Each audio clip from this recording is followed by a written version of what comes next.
The ancient Egyptians possessed one of humanity's most sophisticated and enduring mythological frameworks, developed over 3 millennia of continuous civilization along the Nile River.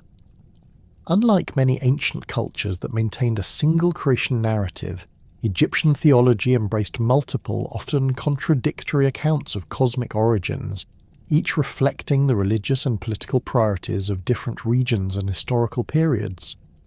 These creation myths served not merely as stories but as fundamental explanations for the nature of reality, divine authority, and the cosmic order that governed both earthly and celestial realms. The theological complexity of ancient Egypt emerged from its unique geography and political structure. As various city-states consolidated into unified kingdoms, their local deities and creation stories merged, competed, and evolved into increasingly elaborate cosmological systems. Rather than abandoning older beliefs, Egyptian priests and scribes demonstrated remarkable theological flexibility, incorporating diverse traditions into comprehensive mythological frameworks that could accommodate multiple truths simultaneously.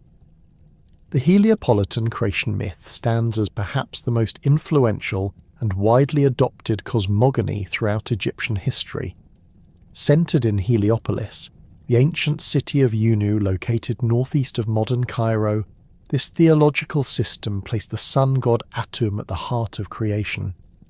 The myth begins in the primordial waters of Nun, an infinite, dark ocean that existed before time, space, and consciousness.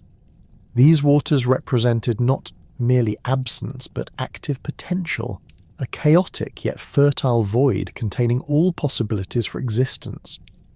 From these primordial waters, Atum achieved self-generation through an act of divine will and masturbation, emerging as the first conscious being in the universe. The texts describe Atum as initially existing in perfect solitude, containing within himself both male and female principles necessary for creation. Standing upon the primordial mound that rose from Nun's waters, Atum began the process of bringing forth the cosmos through deliberate acts of generation. The god's first creative act involved producing Shu, the deity of air and atmosphere, and Tefnut, goddess of moisture and rain.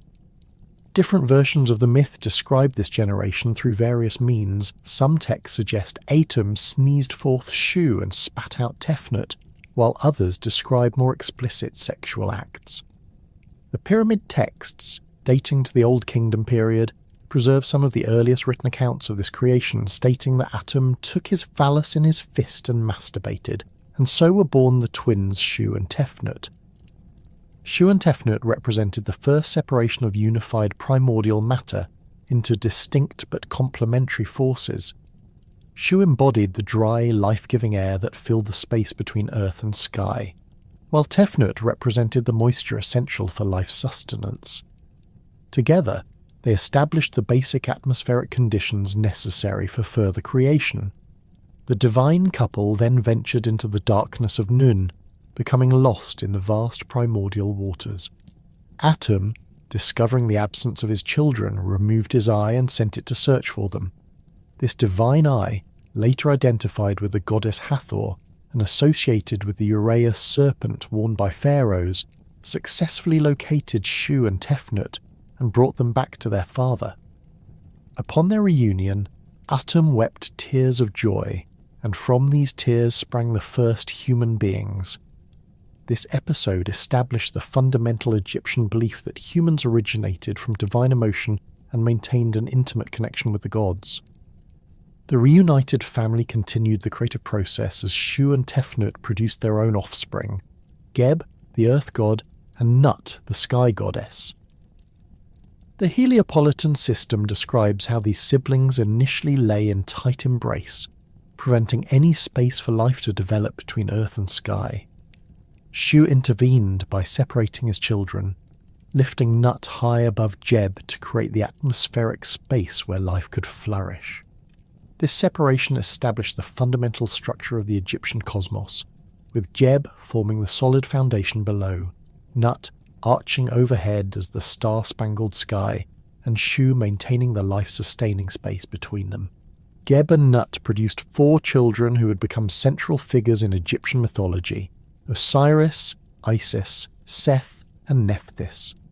These 9 deities, Atum, Shu, Tefnut, Geb, Nut, Osiris, Isis, Seth, and Nephthys, comprise the Aeneid of Heliopolis, representing the complete divine family responsible for creating and maintaining cosmic order.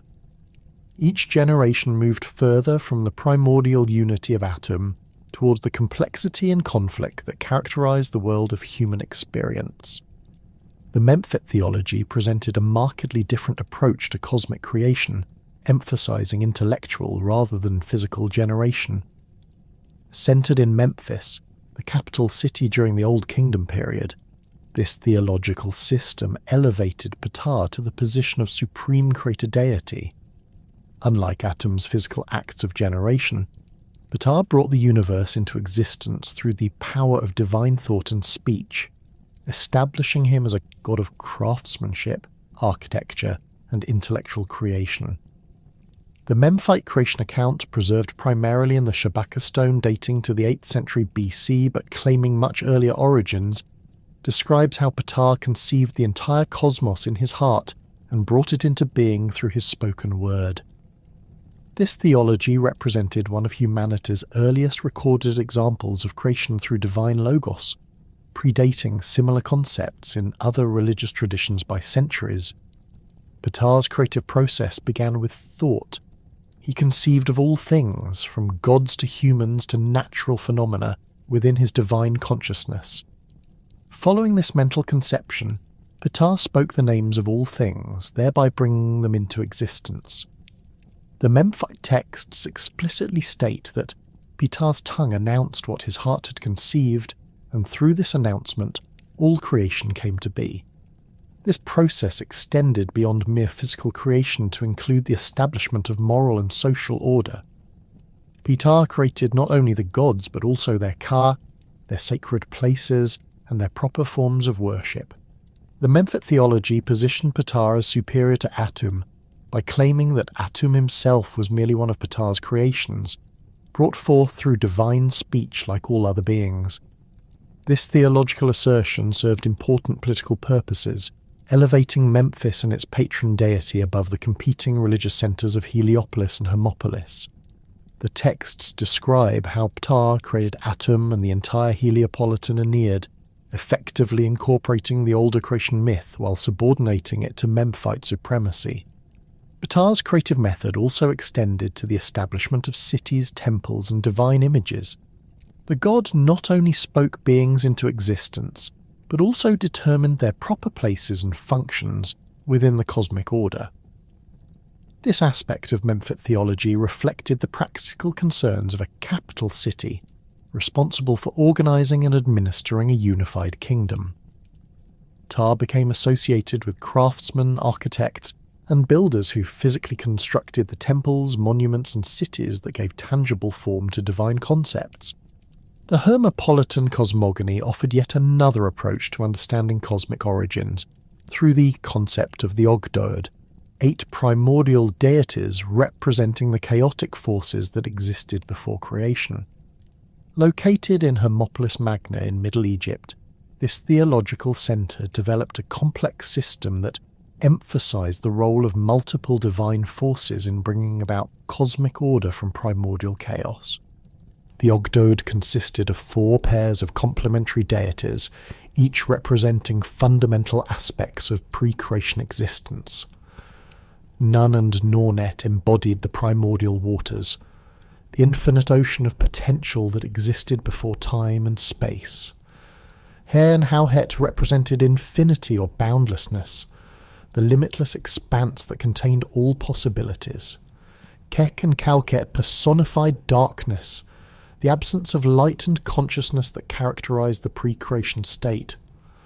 Finally, Amun and Amonet embodied hiddenness or the unknown, representing the mysterious forces that lay beyond human comprehension.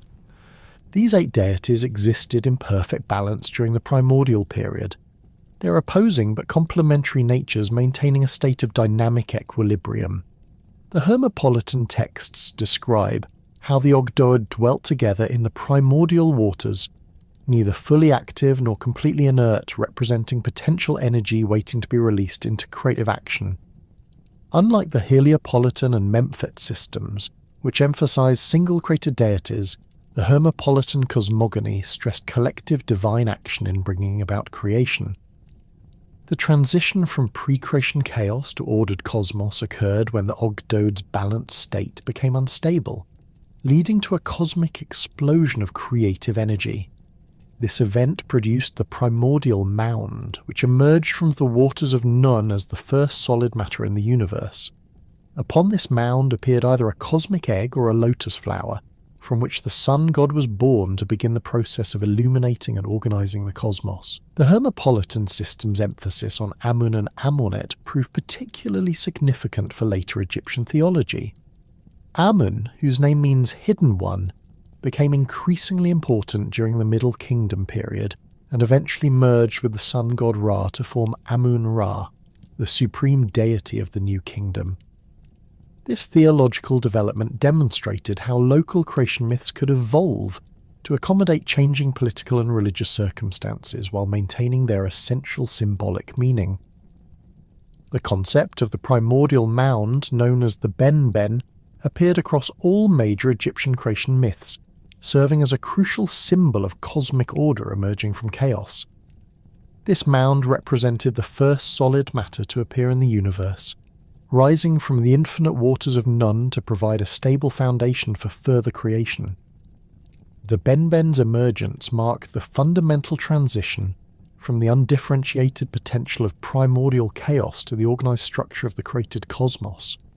Archaeological and textual evidence suggests that the Ben-Ben stone held tremendous religious significance throughout Egyptian history. The original Ben-Ben stone, housed in the Temple of Ra at Heliopolis, served as the prototype for all later pyramid construction. The pyramids themselves represented artificial recreations of the primordial mound, serving as resurrection machines designed to facilitate the pharaoh's transformation into a divine being after death. The cosmic egg myth provided an alternative explanation for the sun god's birth from the primordial mound. According to this tradition, the creative forces concentrated within the Ben-Ben took the form of an enormous egg, which eventually cracked open to release the sun god in his form as a young child, or as the Bennu bird, a divine heron associated with renewal and rebirth. This egg symbolized the concentrated potential of creation, containing within its shell all the elements necessary for cosmic development. Different regional traditions offered varying accounts of the cosmic egg's origins and contents. Some versions described the egg as laid by the celestial goose Geb, while others attributed it to the ibis of Thoth, or claimed it emerged spontaneously from the primordial waters. Regardless of its specific origin, the cosmic egg consistently represented the principle of new life emerging from apparent death or inactivity, a theme that would become central to Egyptian concepts of resurrection and eternal life.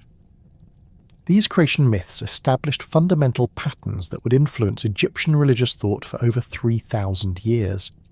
The emergence of order from chaos, the role of divine speech and thought in creation, the importance of complementary opposites, and the cyclical nature of cosmic processes all became essential elements of Egyptian theological understanding. Rather than viewing these different creation accounts as contradictory, Egyptian priests and scholars developed sophisticated methods for harmonizing diverse traditions, creating a rich theological tapestry that could accommodate multiple perspectives while maintaining essential cosmic truths. The divine genealogy established through these creation myths found its most complete expression in the Heliopolitan Aeneid, a carefully structured family tree that would serve as the blueprint for Egyptian concepts of divine kingship and royal succession for millennia.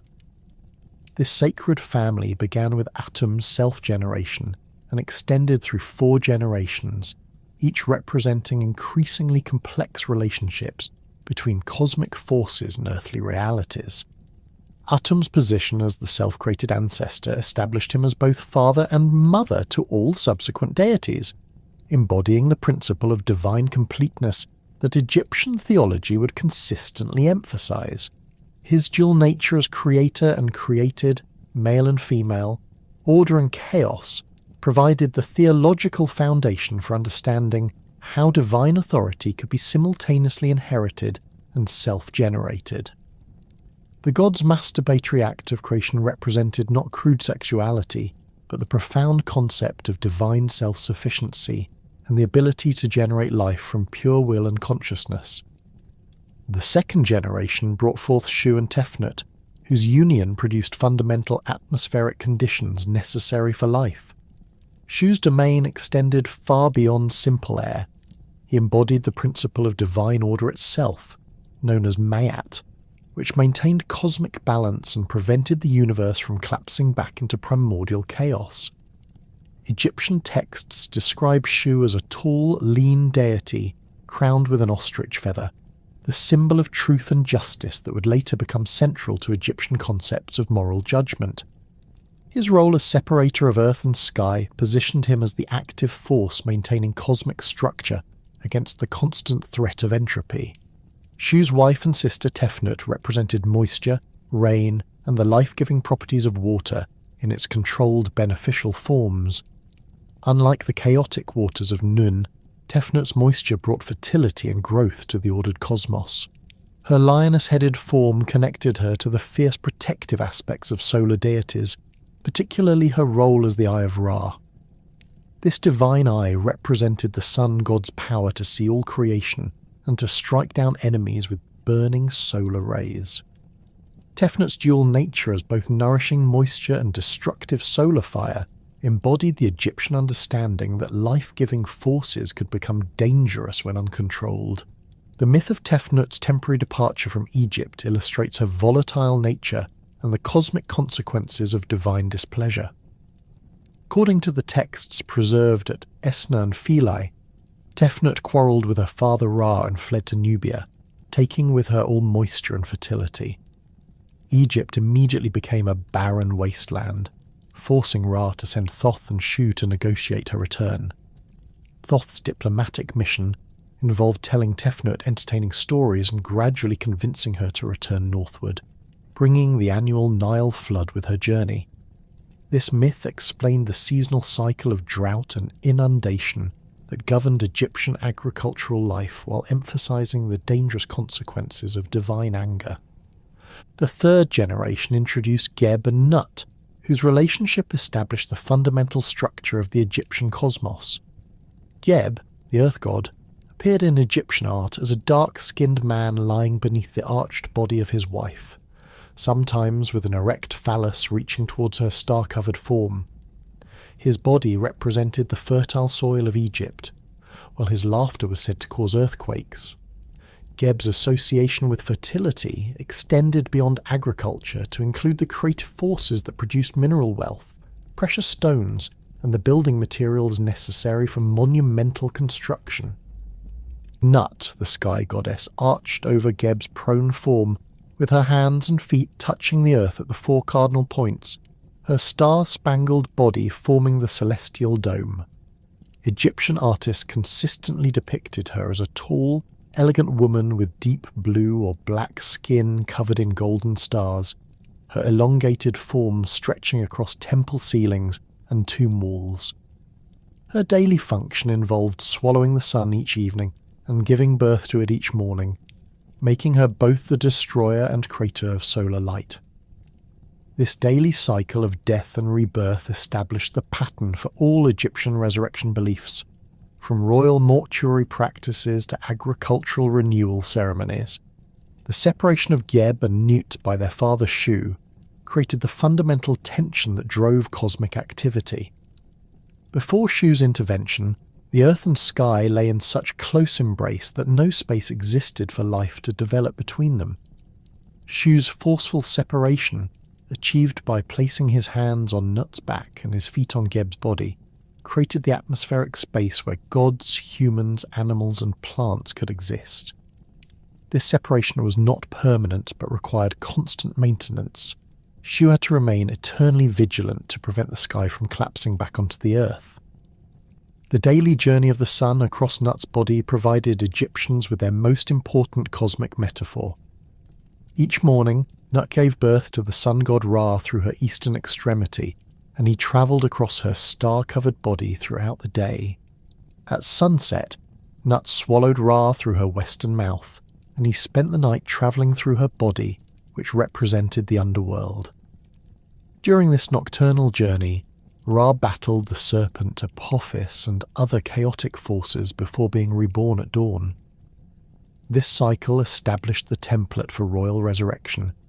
Just as Ra died and was reborn daily, pharaohs could achieve eternal life through proper mortuary rituals.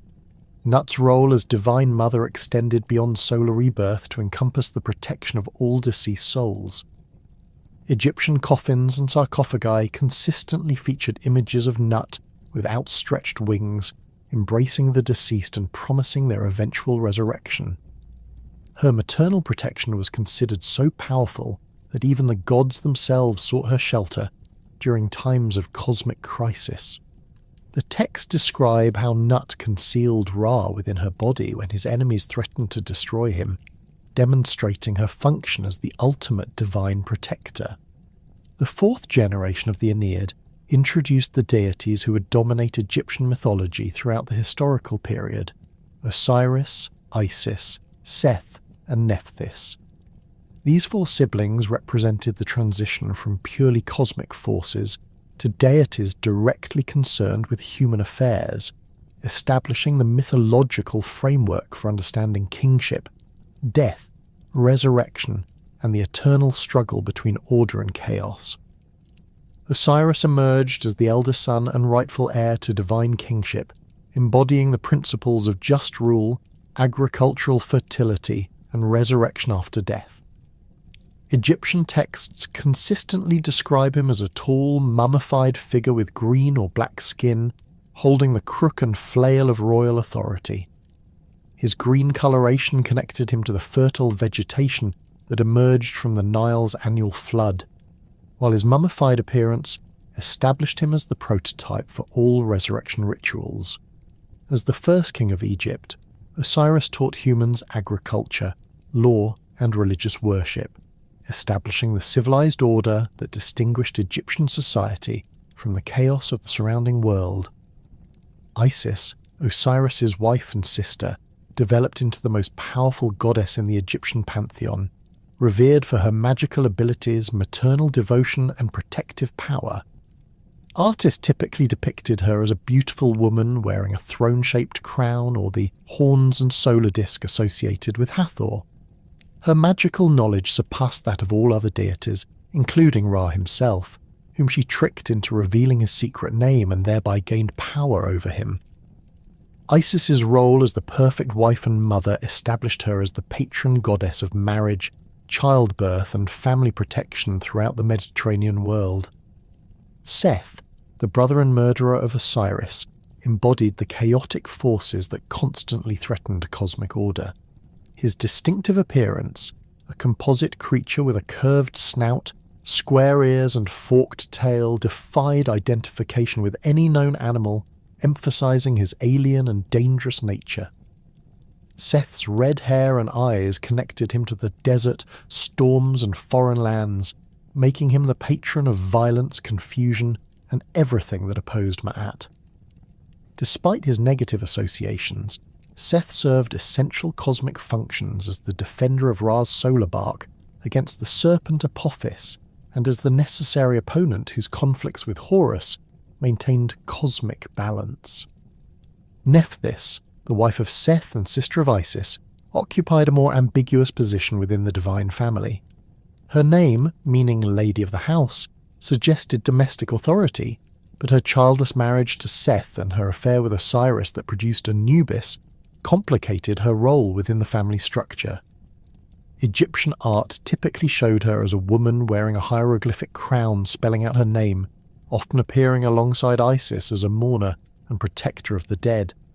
Her primary function involved assisting Isis in the resurrection of Osiris and protecting deceased souls during their journey through the underworld. This divine family structure established the template for Egyptian royal ideology that would persist for over 3,000 years. The succession from Atum through his descendants to the fourth generation provided a model for understanding how divine authority passed from father to son while maintaining cosmic order. The relationships within the Aeneid, particularly the marriage between siblings and the conflicts between brothers, established precedents for royal behaviour that pharaohs would follow throughout Egyptian history. The concept of divine kingship derived directly from this mythological framework positioned the pharaoh as the living embodiment of Horus, son of Osiris, who had successfully claimed his father's throne after defeating Seth in cosmic combat. This identification meant that each pharaoh served simultaneously as a god and as a link between the divine and human realms. The king's death and burial reenacted Osiris's murder and resurrection, while his successor's coronation repeated Horus's victory over Seth and assumption of rightful rule. The Aeneid's generational structure also provided theological justification for the Egyptian practice of royal sibling marriage, which maintained divine bloodlines while preventing the dilution of sacred authority through marriage with commoners. Just as the gods married their sisters to preserve cosmic order, pharaohs married within their immediate family to maintain their divine nature and ensure the continued stability of Ma'at. The mythological framework established by the Heliopolitan Aeneid set the stage for Egyptian civilization's most enduring and influential narrative, the story of Osiris, whose death and resurrection would fundamentally shape Egyptian concepts of kingship, mortality, and eternal life for over 3 millennia. This cycle begins with the peaceful reign of Osiris as Egypt's first divine king, a golden age when the god taught humanity the arts of civilization, agriculture, and religious worship. The eldest son of Geb and Nut, Osiris inherited legitimate rule over both the divine and earthly realms, establishing a kingdom characterized by justice, prosperity, and harmony with the natural order. Osiris's reign represented the ideal of Egyptian kingship, a time when divine wisdom guided human affairs and the annual Nile flood brought abundant harvests to grateful populations. The god appeared as a tall, imposing figure with green or black skin symbolizing fertile earth and regenerative power. His regalia included the Atef crown, an elaborate white crown flanked by ostrich feathers and adorned with the Uraeus serpent, along with the traditional crook and flail that became symbols of pharaonic authority. His mummified appearance, with arms crossed over his chest, holding these royal implements, established the visual template for depicting divine and royal authority that would persist throughout Egyptian art. Under Osiris's guidance, Egypt flourished as humans learned to cultivate grain, brew beer, bake bread, and organize themselves into ordered communities. The god personally instructed his subjects in the proper worship of deities, the construction of temples, and the maintenance of Ma'at, the cosmic principle of truth, justice, and balance that prevented society from descending into chaos. His wife Isis served as his trusted advisor and magical protector, her wisdom complementing his just rule and her supernatural abilities defending the kingdom against hostile forces. This peaceful era aroused the jealousy and resentment of Seth, Osiris's younger brother, whose domain over the desert and foreign lands positioned him as the eternal outsider within the divine family. Seth's distinctive appearance, a composite creature with a curved snout, square ears, forked tail and red eyes, marked him as fundamentally different from his siblings, embodying the chaotic forces that constantly threatened civilized order. His marriage to Nephthys remained childless, further emphasizing his isolation within the family structure and his inability to participate in the creative processes that sustained cosmic harmony. The growing tension between the brothers reflected deeper theological concepts about the necessary existence of opposing forces within the cosmic order. Seth's jealousy was not merely personal, but represented chaos's eternal hostility toward order, the desert's antagonism toward the fertile Nile Valley, and the foreign world's resentment of Egyptian civilization. His plot against Osiris emerged from these fundamental cosmic tensions rather than simple sibling rivalry, making the coming conflict inevitable within the Egyptian understanding of divine necessity. Seth's assassination of Osiris unfolded through elaborate deception that demonstrated his cunning intelligence and manipulative abilities. The god organized a magnificent banquet, inviting Osiris and 72 co-conspirators who had secretly allied themselves with the forces of chaos. During the festivities, Seth presented an exquisitely crafted wooden chest, decorated with precious metals and inlaid gems, claiming he would gift it to whoever could fit perfectly within its dimensions. The chest had been secretly constructed to match Osiris's exact measurements, ensuring that only the targeted victim would fit comfortably inside. When Osiris lay down within the chest to test its fit, Seth and his accomplices immediately slammed the lid shut and sealed it with molten lead, trapping the god inside an airtight prison. They then carried the chest to the Nile and threw it into the current, sending Osiris downstream toward the Mediterranean Sea. This method of murder held profound symbolic significance. By drowning Osiris in the life-giving waters of the Nile, Seth perverted the river's creative power and turned Egypt's source of fertility into an instrument of death. The chest containing Osiris's body floated northward through the delta and out into the Mediterranean, eventually washing ashore at Byblos on the Phoenician coast. There, a magnificent tamarisk tree grew around the chest, completely enclosing it within its trunk. The tree's supernatural growth attracted the attention of the local king, who ordered it cut down and fashioned into a pillar supporting his palace roof. Unknown to the Phoenician ruler, this pillar contained the body of Egypt's murdered god, whose divine essence caused the tree to grow with unprecedented speed and beauty. Meanwhile, Isis discovered her husband's disappearance and began a desperate search throughout Egypt and the surrounding lands.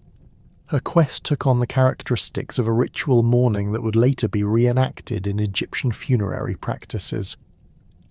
She cut her hair, tore her clothing, and wandered through the countryside, asking everyone she encountered about Osiris's whereabouts. Her search was aided by her sister Nephthys, who had abandoned Seth after learning of his crime and joined Isis in seeking their murdered brother. The two goddesses' mourning cries established the template for professional mourners who would later perform similar lamentations at Egyptian funerals. Their wailing was said to be so powerful that it could revive the dead, and their tears falling on the earth caused the Nile's annual flood. This connection between divine mourning and natural fertility became central to Egyptian religious understanding, linking human emotional responses to cosmic processes and establishing grief as a creative rather than purely destructive force.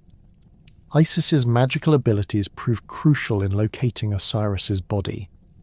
Using her powers of transformation, she took the form of a kite, a bird of prey whose keen eyesight could spot carrion from great distances, and flew throughout the known world searching for her husband. Her avian form allowed her to cover vast territories quickly, while her divine senses detected traces of Osiris's presence that would be invisible to ordinary perception. The goddess's shape-shifting abilities reflected her mastery over the natural world and her determination to overcome any obstacle in her quest to restore her beloved. The search eventually led Isis to Byblos, where she discovered the pillar containing Osiris's body through her supernatural senses. Disguising herself as an elderly woman, she gained employment as a nursemaid to the Phoenician queen's infant son. Each night she secretly attempted to make the child immortal by placing him in magical fires, while she herself transformed into a swallow and flew around the pillar containing her husband. When the queen discovered these nocturnal activities and interrupted the immortalization process, Isis revealed her true identity and demanded the pillar in exchange for the partial immortality she'd already bestowed upon the royal child. The Phoenician rulers, terrified by the revelation of the goddess's true nature, immediately granted her request and provided ships and supplies for her return journey to Egypt. Isis carefully extracted Osiris's body from the tamarisk pillar and began the voyage home, accompanied by the eldest son of the Phoenician king, who would later become associated with the Adonis cult that spread throughout the Mediterranean world. This cross-cultural exchange demonstrated how Egyptian religious concepts influenced neighbouring civilizations and established mythological connections that would persist for centuries. Upon returning to Egypt, Isis hid Osiris's body in the marshes of the delta while she gathered the magical materials necessary for his resurrection. However, Seth discovered the concealed corpse during a nighttime hunting expedition and flew into a rage at finding his brother's intact body. Determined to prevent any possibility of resurrection, Seth dismembered Osiris's corpse into 14 pieces and scattered them throughout Egypt, ensuring that the body could never be reassembled for proper mummification and burial. The dismemberment of Osiris carried profound theological significance beyond the immediate narrative of fraternal conflict. Each scattered piece represented a different aspect of divine kingship and cosmic order that had been disrupted by Seth's violence. The god's head, containing his wisdom and royal authority, was hidden in one location, while his heart, the seat of intelligence and moral judgment, was concealed in another. His phallus, representing creative and procreative power, was thrown into the Nile, where it was immediately devoured by fish, symbolizing the complete destruction of Osiris's ability to generate new life through normal means. This scattering of divine remains across Egypt's landscape created sacred geography that would influence religious practices throughout the country's history. Each location where a piece of Osiris was found became a pilgrimage site and cult center, with local temples claiming to house the god's actual remains. The city of Abydos emerged as the most important Osiris cult center, claiming to possess his head, while other major sites included Philae, Edfu, and Dendera. These sacred locations formed a network of interconnected shrines where devotees could participate in the god's resurrection through ritual reenactment. Isis's second search for her husband's remains demonstrated even greater determination and magical skill than her initial quest. Accompanied by Nephthys and aided by Anubis, the jackal-headed god who was revealed to be Osiris's son through a secret liaison with Nephthys, she systematically combed through Egypt's marshes, deserts and agricultural lands.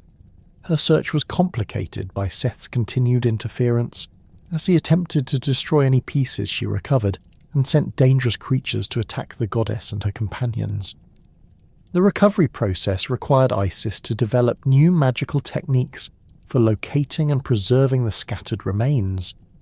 She created the first Shabti figures, magical servants that could search in multiple locations simultaneously while she concentrated on areas where her divine senses detected the strongest traces of Osiris's presence. These magical helpers established the precedent for the Shabti figures that would later be buried with Egyptian nobles to serve them in the afterlife. As Isis recovered each piece of her husband's body, she performed preliminary preservation rituals to prevent further decay and protect the remains from Seth's interference. Working with Anubis, who possessed instinctive knowledge of mummification techniques, she developed the embalming procedures that would become standard practice for Egyptian mortuary preparation. The goddess learned to remove internal organs, treat the body with natron salt, and wrap the remains in linen bandages infused with magical protective spells.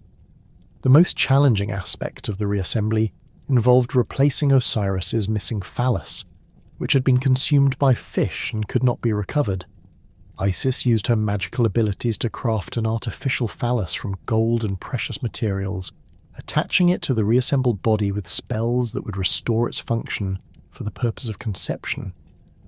This artificial organ became a powerful symbol of magical intervention, overcoming natural limitations, and established the precedent for using manufactured objects in religious rituals when original materials were unavailable. The completed reassembly of Osiris's body marks the beginning of the resurrection process, but the god remained in a state of death that required active magical intervention to overcome. Isis transformed herself into a kite once again and hovered over her husband's mummified form, beating her wings to create the breath of life while reciting the most powerful spells in her magical repertoire. Her incantations called upon the creative forces of the universe to restore animation to the carefully preserved corpse, invoking the same powers that had brought forth the cosmos from primordial chaos. The resurrection ritual required perfect timing and precise execution, as any error would result in permanent death rather than renewed life. Isis had to coordinate her magical efforts with favourable astronomical alignments, particularly the heliacal rising of Sirius, the star associated with her own divine essence, which marked the beginning of the Nile's annual flood. This celestial event provided the cosmic energy necessary to overcome death's finality and restore divine consciousness to the mummified remains. As Isis's magic took effect, Osiris's body began to show signs of renewed life. His skin regained its green coloration, symbolizing fertile growth and regenerative power. His eyes opened to reveal the wisdom and authority that had characterized his original reign. Most importantly, his artificial phallus became fully functional, allowing him to achieve sexual union with Isis despite his technically deceased state. This miraculous coupling represented the triumph of love and magic over death itself, demonstrating that properly applied supernatural power could overcome even the most fundamental natural limitations. The conception of Horus through this posthumous union established the divine prototype for resurrection and renewal that would become central to Egyptian religious belief. Isis's pregnancy occurred through magical, rather than purely physical means, as she used her supernatural abilities to draw life-creating essence from Osiris's restored, but still technically dead body. The goddess's magical intervention demonstrated that divine will could manipulate natural processes to achieve outcomes impossible under ordinary circumstances. During her pregnancy, Isis remained in hiding within the delta marshes, protected by the papyrus thickets and the loyalty of local inhabitants who recognized her divine nature. She gave birth to Horus in secret, away from Seth's hostile attention, ensuring that the legitimate heir to Osiris's throne could grow to maturity without interference from chaotic forces. The child's birth was attended by magical phenomena. The marshes bloomed with unprecedented fertility.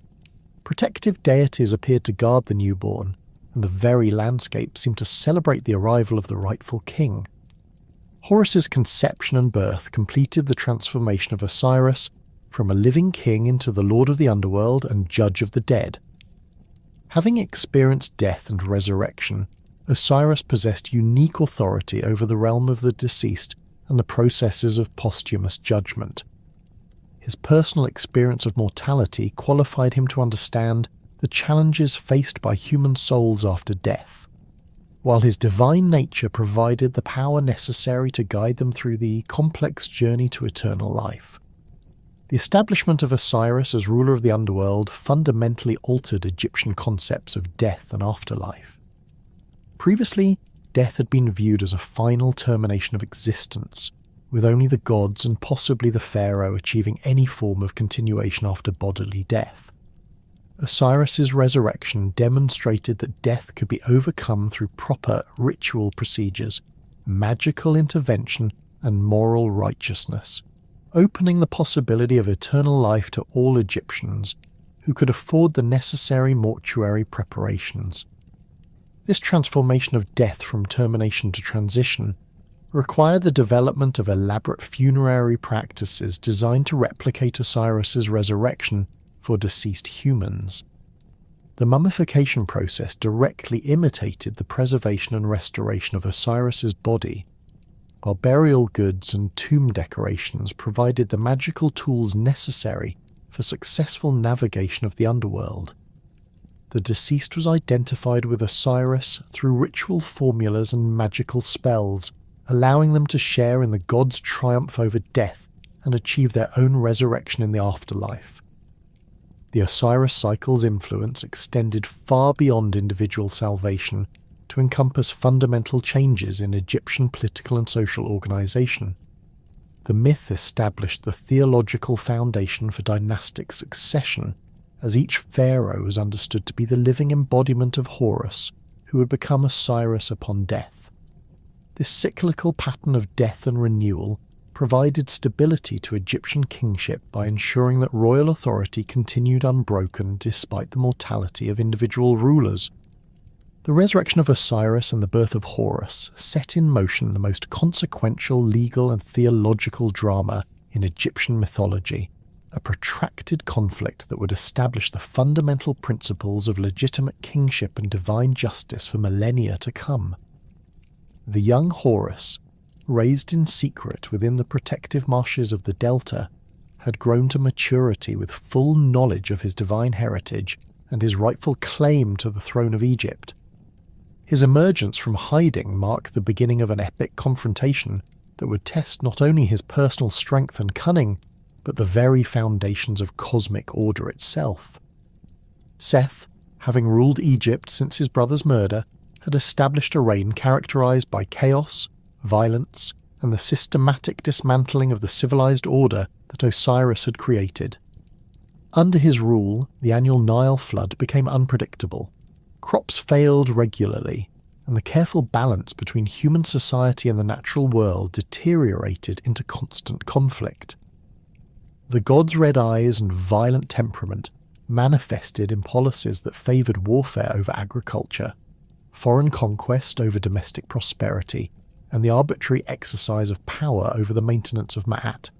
When Horus finally revealed himself and formally challenged Seth's authority, the conflict immediately escalated beyond a simple dynastic dispute into a cosmic struggle between order and chaos, legitimacy and usurpation, civilization and barbarism. The young god appeared before the Aeneid, the tribunal of 9 great deities who served as the supreme court of divine justice, wearing the traditional regalia of Egyptian kingship and carrying the written testimony of his divine parentage. His falcon-headed appearance, with piercing eyes that could see across vast distances and sharp talons capable of striking down enemies, marked him as a formidable opponent despite his relative youth. The legal proceedings that followed, known as the contendings of Horus and Seth, represented one of the most complex and lengthy trials in mythological literature. The case was heard before a tribunal consisting of the most powerful deities in the Egyptian pantheon, with Ra-Horekti serving as the chief judge, Thoth acting as the court's scribe and legal advisor, and various other gods providing testimony and counsel. The proceedings were recorded in meticulous detail on papyrus scrolls that preserve not only the legal arguments, but also the personal dynamics and political manoeuvring that influenced the court's deliberations. The fundamental legal question before the tribunal centred on the nature of legitimate succession and the relative weight of different claims to royal authority. Horus argued that his position as Osiris's son gave him an unassailable hereditary right to the throne, supported by the traditional Egyptian principle that kingship passed from father to eldest son. His case was strengthened by Isis's testimony regarding the miraculous circumstances of his conception and birth, which demonstrated divine approval of his claim. The goddess appeared before the court wearing her throne-shaped crown and carrying the Ankh symbol of life, her presence lending both legal and magical support to her son's position. Seth countered with arguments based on his superior age, greater experience in governance, and his role as the defender of Ra's solar bark against the serpent Apophis. He claimed that Horus was too young and inexperienced to handle the responsibilities of kingship, particularly the crucial task of protecting cosmic order against chaotic forces. Seth's supporters within the tribunal pointed to his proven military abilities and his successful maintenance of Egypt's borders against foreign invasion, arguing that practical competence outweighed theoretical hereditary rights in determining royal succession. The complexity of the legal arguments reflected deeper theological tensions within the Egyptian pantheon regarding the nature of divine authority and the proper relationship between different types of power. Some deities favoured Seth's emphasis on strength and experience, viewing kingship as a position that should be earned through demonstrated ability rather than inherited through bloodline. Others supported Horus's hereditary claim, arguing that legitimate authority derived from proper succession and divine approval rather than mere practical competence. Ra-Horakhti himself appeared conflicted about the case, recognising valid arguments on both sides while being influenced by personal relationships and political considerations. His initial inclination favoured Seth, partly because of their shared association with solar power, and partly because of Seth's proven loyalty in defending the solar bark. However, the sun god's position was complicated by his respect for Osiris's memory and his recognition that supporting Seth would effectively legitimize regicide and usurpation as acceptable paths to power. Thoth's role as court scribe and legal advisor proved crucial in maintaining procedural fairness and preventing the proceedings from degenerating into mere displays of divine power. The ibis-headed god meticulously recorded every argument, objection, and piece of evidence, ensuring that the final judgment would be based on legal principles rather than personal favoritism or political expediency. His reputation for wisdom and impartiality made him the ideal mediator when tensions between the opposing parties threatened to disrupt the proceedings entirely. The trial's duration extended far beyond normal legal proceedings, stretching across 80 years as the tribunal struggled to reach a definitive verdict. This extraordinary length reflected both the complexity of the legal issues involved and the reluctance of the divine judges to make a decision that would establish permanent precedents for royal succession. Each delay allowed new evidence to be presented and additional arguments to be developed, while also providing time for various political alliances within the pantheon to shift and evolve. During the lengthy proceedings, both Horus and Seth were required to demonstrate their fitness for kingship through a series of contests and trials that tested their strength, wisdom, and divine powers. These competitions served dual purposes, providing the tribunal with practical evidence of each candidate's abilities, while also entertaining the divine audience and maintaining public interest in the proceedings. The contests ranged from displays of raw physical power to subtle demonstrations of magical skill, each designed to reveal different aspects of royal competence. The first major contest involved a test of strength, in which both gods transformed themselves into hippopotamuses and engaged in underwater combat in the Nile. This trial held particular significance because hippopotamuses were associated with Seth's chaotic nature, while also representing the primordial forces that pharaohs needed to control. The massive animals, weighing several tons each and equipped with enormous jaws capable of crushing boats, provided a dramatic arena for testing the gods' physical prowess and their ability to maintain their divine consciousness while inhabiting animal forms. The hippopotamus battle began at dawn, with both gods submerging themselves in the deep waters near Memphis while the assembled tribunal watched from the riverbank. The contest rules required the participants to remain underwater for 3 months, with victory going to whoever could force their opponent to surface first. This endurance test challenged not only their physical strength, but also their mental discipline and their mastery over the life-sustaining properties of water. Isis, watching anxiously from the shore, became increasingly concerned for her son's safety as the weeks passed, without any sign of either combatant. Her maternal instincts eventually overcame her confidence in Horus's abilities, leading her to intervene in the contest through magical means. The goddess crafted a copper harpoon and cast it into the water, intending to strike Seth and force him to abandon the contest. However, her first throw accidentally struck Horus instead, causing him to cry out in pain and revealing his location to his opponent. Horrified by her mistake, Isis immediately withdrew the harpoon and cast it again, this time striking Seth directly. The god's anguished roars as the magical weapon pierced his flesh demonstrated the harpoon's effectiveness, but Seth's appeals to their shared family bonds touched Isis's compassionate nature. Despite her support for Horus's claim, she could not bear to see her brother-in-law suffering and withdrew the harpoon, allowing him to continue the contest.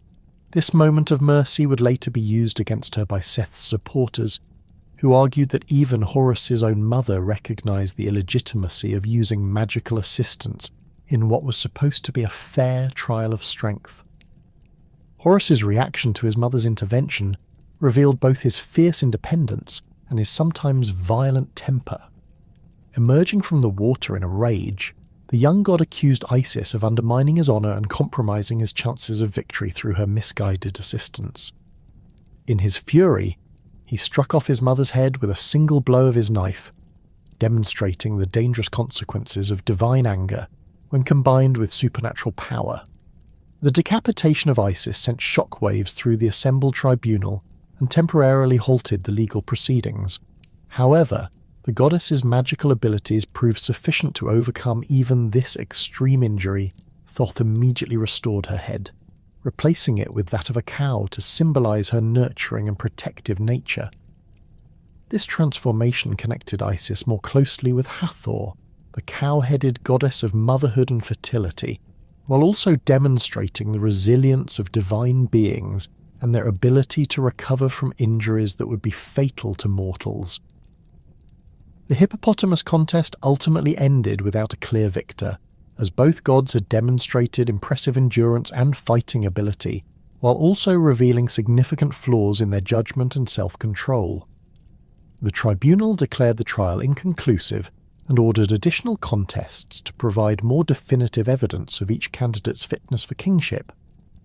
This decision reflected the court's growing recognition that simple tests of physical strength were insufficient to determine the complex qualifications necessary for effective royal leadership. The second major trial involved a boat race that tested the gods' ingenuity and their understanding of Egyptian maritime technology. Each contestant was required to build a vessel capable of carrying them across the Nile, while also demonstrating their mastery of the practical skills that pharaohs needed for governing a civilization dependent on river transportation. The contest rules specified that the boats must be constructed entirely by the gods themselves, without assistance from human craftsmen or divine servants. Seth approached this challenge with characteristic directness, quarrying a massive stone from the eastern mountains and carving it into a functional but crude vessel. His stone boat possessed impressive durability and could carry enormous loads, reflecting his association with the enduring but inflexible forces of the desert and foreign lands. However, the vessel's weight made it difficult to maneuver, and its rough construction demonstrated Seth's preference for brute force over elegant craftsmanship. Horus displayed greater creativity and technical sophistication in his approach, constructing his boat from wooden planks carefully shaped and fitted together with precise joints. However, the young god made a crucial error by covering his wooden vessel with painted plaster designed to mimic the appearance of stone, hoping to gain psychological advantage by making his boat appear as massive and durable as Seth's, while maintaining the superior handling characteristics of wood construction. The deception was immediately discovered when the boats were launched, as Horus's plaster coating dissolved in the water and revealed the wooden construction beneath. Seth's supporters in the tribunal seized upon this incident as evidence of Horus's dishonest character and his unfitness for royal authority, arguing that a king who would resort to deception in a simple contest could not be trusted to govern with integrity. The young god's attempt at trickery had backfired spectacularly, providing his opponents with powerful ammunition for their legal arguments. Despite the embarrassment of his failed deception, Horus's wooden boat proved far superior in actual performance, easily outmaneuvering Seth's unwieldy stone vessel and demonstrating the practical advantages of skilled craftsmanship over raw material strength. The race itself became a dramatic spectacle as Seth, frustrated by his boat's poor handling, eventually abandoned his vessel and transformed into a hippopotamus to attack Horus directly. This violation of the contest rules resulted in Seth's disqualification from the boat race, though his supporters argued that Horus's initial deception justified the aggressive response. The most notorious and psychologically complex trial involved what Egyptian texts euphemistically refer to as the lettuce incident, a contest that revealed a sophisticated understanding of sexuality, dominance, and magical power that characterized Egyptian theological thinking. This trial emerged from Seth's challenge to settle their dispute through a demonstration of sexual dominance, with the god who could successfully rape his opponent being declared the winner and legitimate ruler of Egypt. The proposed contest reflected ancient Near Eastern concepts of political power that equated military and sexual dominance, viewing the ability to forcibly penetrate an opponent as conclusive proof of superior strength and authority. Seth's confidence in issuing this challenge stemmed from his greater age, larger physical size, and reputation for sexual aggression, factors that would normally guarantee victory in such an encounter. However, the challenge also provided an opportunity for Horus to demonstrate the superior cunning and magical knowledge that he'd inherited from his mother. When the contest began, Seth succeeded in overpowering the younger god and achieving penetration, apparently winning the trial through brute force. However, Horus had secretly prepared for this attack by cupping his hands between his thighs, catching Seth's semen rather than allowing it to enter his body. This clever stratagem prevented the sexual domination from being completed, while creating an opportunity for the young god to reverse the power dynamic through magical manipulation. After Seth departed, believing he had achieved victory, Horus brought the captured semen to his mother and explained what had transpired. Isis immediately recognized the magical significance of possessing Seth's sexual essence and helped her son develop a plan to use it against its original owner. The goddess cut off Horus's hands, which had been contaminated by contact with Seth's semen, and threw them into the Nile, then created new hands for her son through magical means. The next phase of the plan required Horus to obtain some of his own semen, which Isis then applied to lettuces growing in Seth's garden. The choice of lettuce held particular symbolic significance, as this vegetable was sacred to Seth and was believed to possess aphrodisiac properties that enhanced male sexual potency. By contaminating Seth's sacred food with Horus's semen, Isis ensured that her brother-in-law would unknowingly consume her son's sexual essence and thereby reverse the power relationship established in their initial encounter. When Seth ate the contaminated lettuce, he unknowingly ingested Horus's semen, making himself the passive recipient of the young god's sexual dominance. This reversal was revealed when both gods appeared before the tribunal to present evidence of their victory in the sexual contest. Seth confidently called upon his semen to emerge from Horus's body and testify to his successful domination, but the semen responded from the Nile where Isis had disposed of it, declaring that it had never actually entered the young god's body. Horus then called upon his own semen to emerge from Seth's body, and it responded by appearing as a golden solar disk rising from Seth's forehead.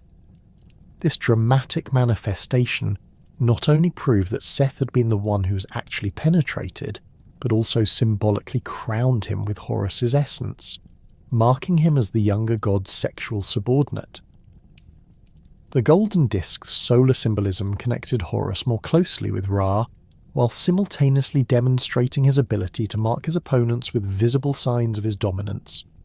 The lettuce incident's resolution provided the tribunal with clear evidence of Horus's superior cunning and magical ability, qualities that were essential for effective kingship in a civilization that relied heavily on supernatural power to maintain order and prosperity. Seth's humiliation in this contest significantly weakened his legal position, while demonstrating that raw physical strength was insufficient to overcome properly applied intelligence and magical knowledge. Thoth's careful documentation of these contests and their outcomes provided the tribunal with extensive evidence regarding both candidates' character, abilities, and fitness for royal authority. The gods' meticulous records revealed patterns of behavior that illuminated the deeper qualities necessary for effective leadership, moving beyond simple demonstrations of power to examine wisdom, integrity, adaptability, and the ability to maintain divine favour under challenging circumstances. Throughout these trials, various members of the Divine Tribunal shifted their support based on the evidence presented and their own political calculations. Neith, the ancient goddess of war and weaving, emerged as a particularly influential voice in the proceedings, her vast age and wisdom commanding respect from all participants. Her eventual support for Horus's claim carried significant weight with undecided members of the court, particularly when she threatened to make the sky fall if justice was not properly administered. The goddess Hathor also played a crucial role in the proceedings, though her influence operated through different channels than formal legal argument. When Ra-Horakhti became depressed and withdrawn during the lengthy trial, threatening to abandon his judicial responsibilities entirely, Hathor restored his good humour through a dramatic display of her sexuality that reminded the sun god of life's pleasures and his duty to maintain cosmic order. This intervention demonstrated how personal relationships and emotional dynamics influenced even the most formal legal proceedings among the gods. The resolution of the contendings established Horus as the rightful ruler of Egypt, but this earthly triumph represented only one aspect of the cosmic order that governed Egyptian religious understanding. Above the terrestrial realm where pharaohs ruled as living embodiments of Horus, the sun god Ra maintained his eternal sovereignty over the celestial sphere, through a daily journey that encompassed both life and death, creation and destruction, order and chaos. This solar cycle provided Egyptians with their most fundamental metaphor for understanding the rhythms of existence, the nature of divine power, and the promise of resurrection that extended from gods to kings to ordinary mortals. Ra's daily voyage began each morning at the eastern horizon, where the god emerged from the underworld in his solar bark, a magnificent vessel that served as both transportation and divine throne. The Manjet, as this morning boat was known, appeared in Egyptian art as an elegant craft with a high prow and stern decorated with lotus flowers and protective symbols. The boat's construction incorporated both practical maritime elements and supernatural features necessary for celestial navigation.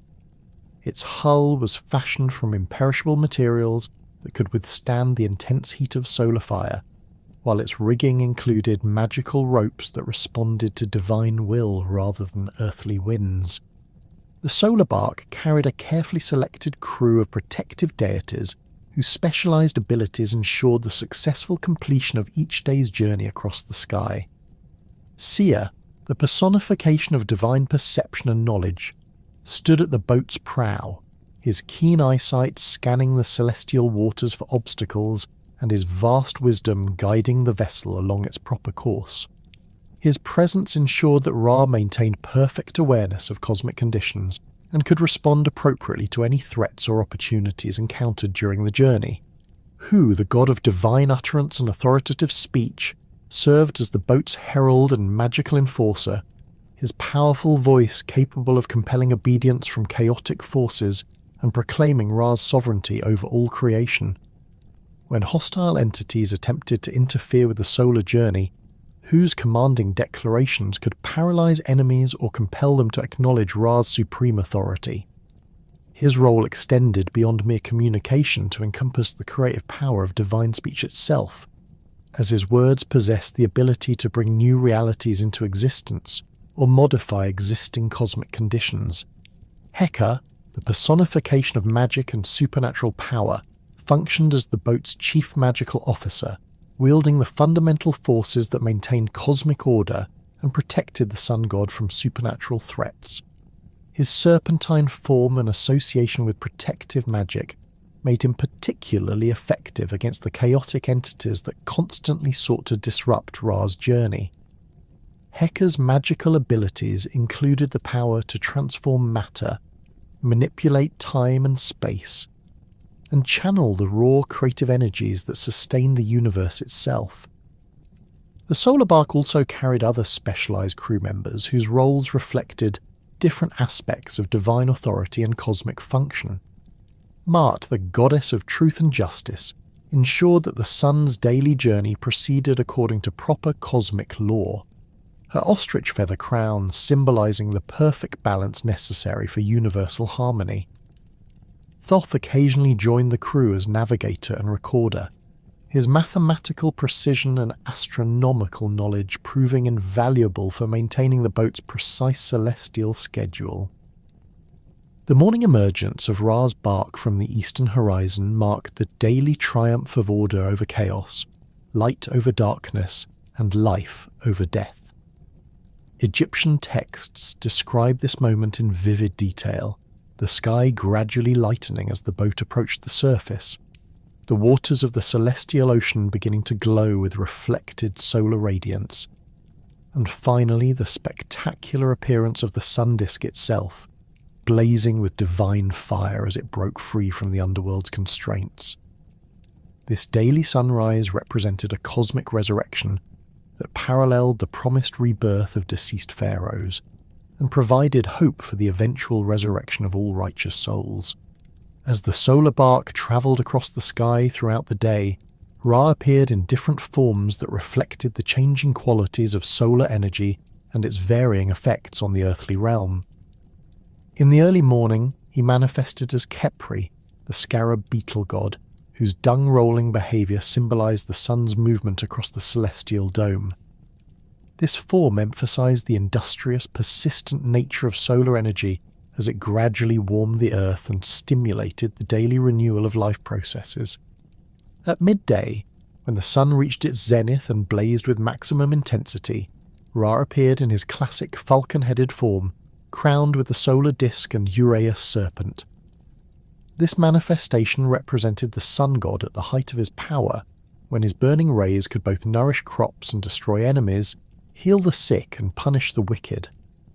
The falcon form connected Ra to Horus while emphasizing the predatory aspects of solar power, its ability to strike swiftly and decisively against threats to cosmic order. During the afternoon and evening hours, Ra transformed into Atum, the aged crater god whose declining energy reflected the sun's gradual descent toward the western horizon. This form emphasized wisdom, experience, and the accumulated power of a deity who had witnessed countless cycles of creation and destruction.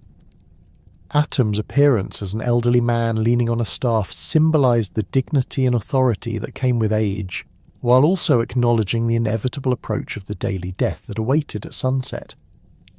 The solar bark's crew remained constantly vigilant throughout the day's journey, as numerous threats could emerge to disrupt the sun's progress across the sky.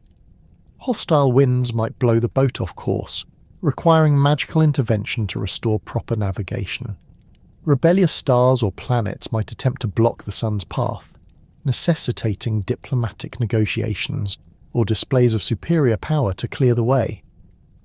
Most seriously, agents of chaos could launch direct attacks on the solar bark, seeking to capture or destroy Ra and plunge the world into permanent darkness. The daily journey across the sky also involved regular interactions with earthly realms, as Ra's passage influenced weather patterns, agricultural cycles, and human activities throughout Egypt and the surrounding lands. The sun god's benevolent gaze brought fertility to properly maintained fields, while his burning rays punished neglected territories or rebellious populations. His daily appearance confirmed the continuing validity of the cosmic order established at creation and demonstrated divine approval for the earthly pharaoh's rule. As evening approached and the solar bark neared the western horizon, the crew began preparations for the most dangerous portion of their eternal voyage, the nightly journey through the Duat, the complex underworld realm that lay beneath the Earth's surface. This subterranean journey required different equipment, altered magical protections, and a complete transformation of the solar bark itself to navigate the unique challenges of the realm of the dead. The transition from day to night involved a dramatic metamorphosis of both Ra and his vessel. The Manjet, the dayboat that had carried the sun god across the sky, was replaced by the Mesektet, a night bark specifically designed for underworld navigation. This vessel possessed a more heavily armoured construction, enhanced magical protections, and specialized equipment for dealing with the hostile entities that populated the Duat. Its crew was augmented with additional protective deities and the souls of deceased pharaohs who had proven their worth through successful completion of their own underworld journeys.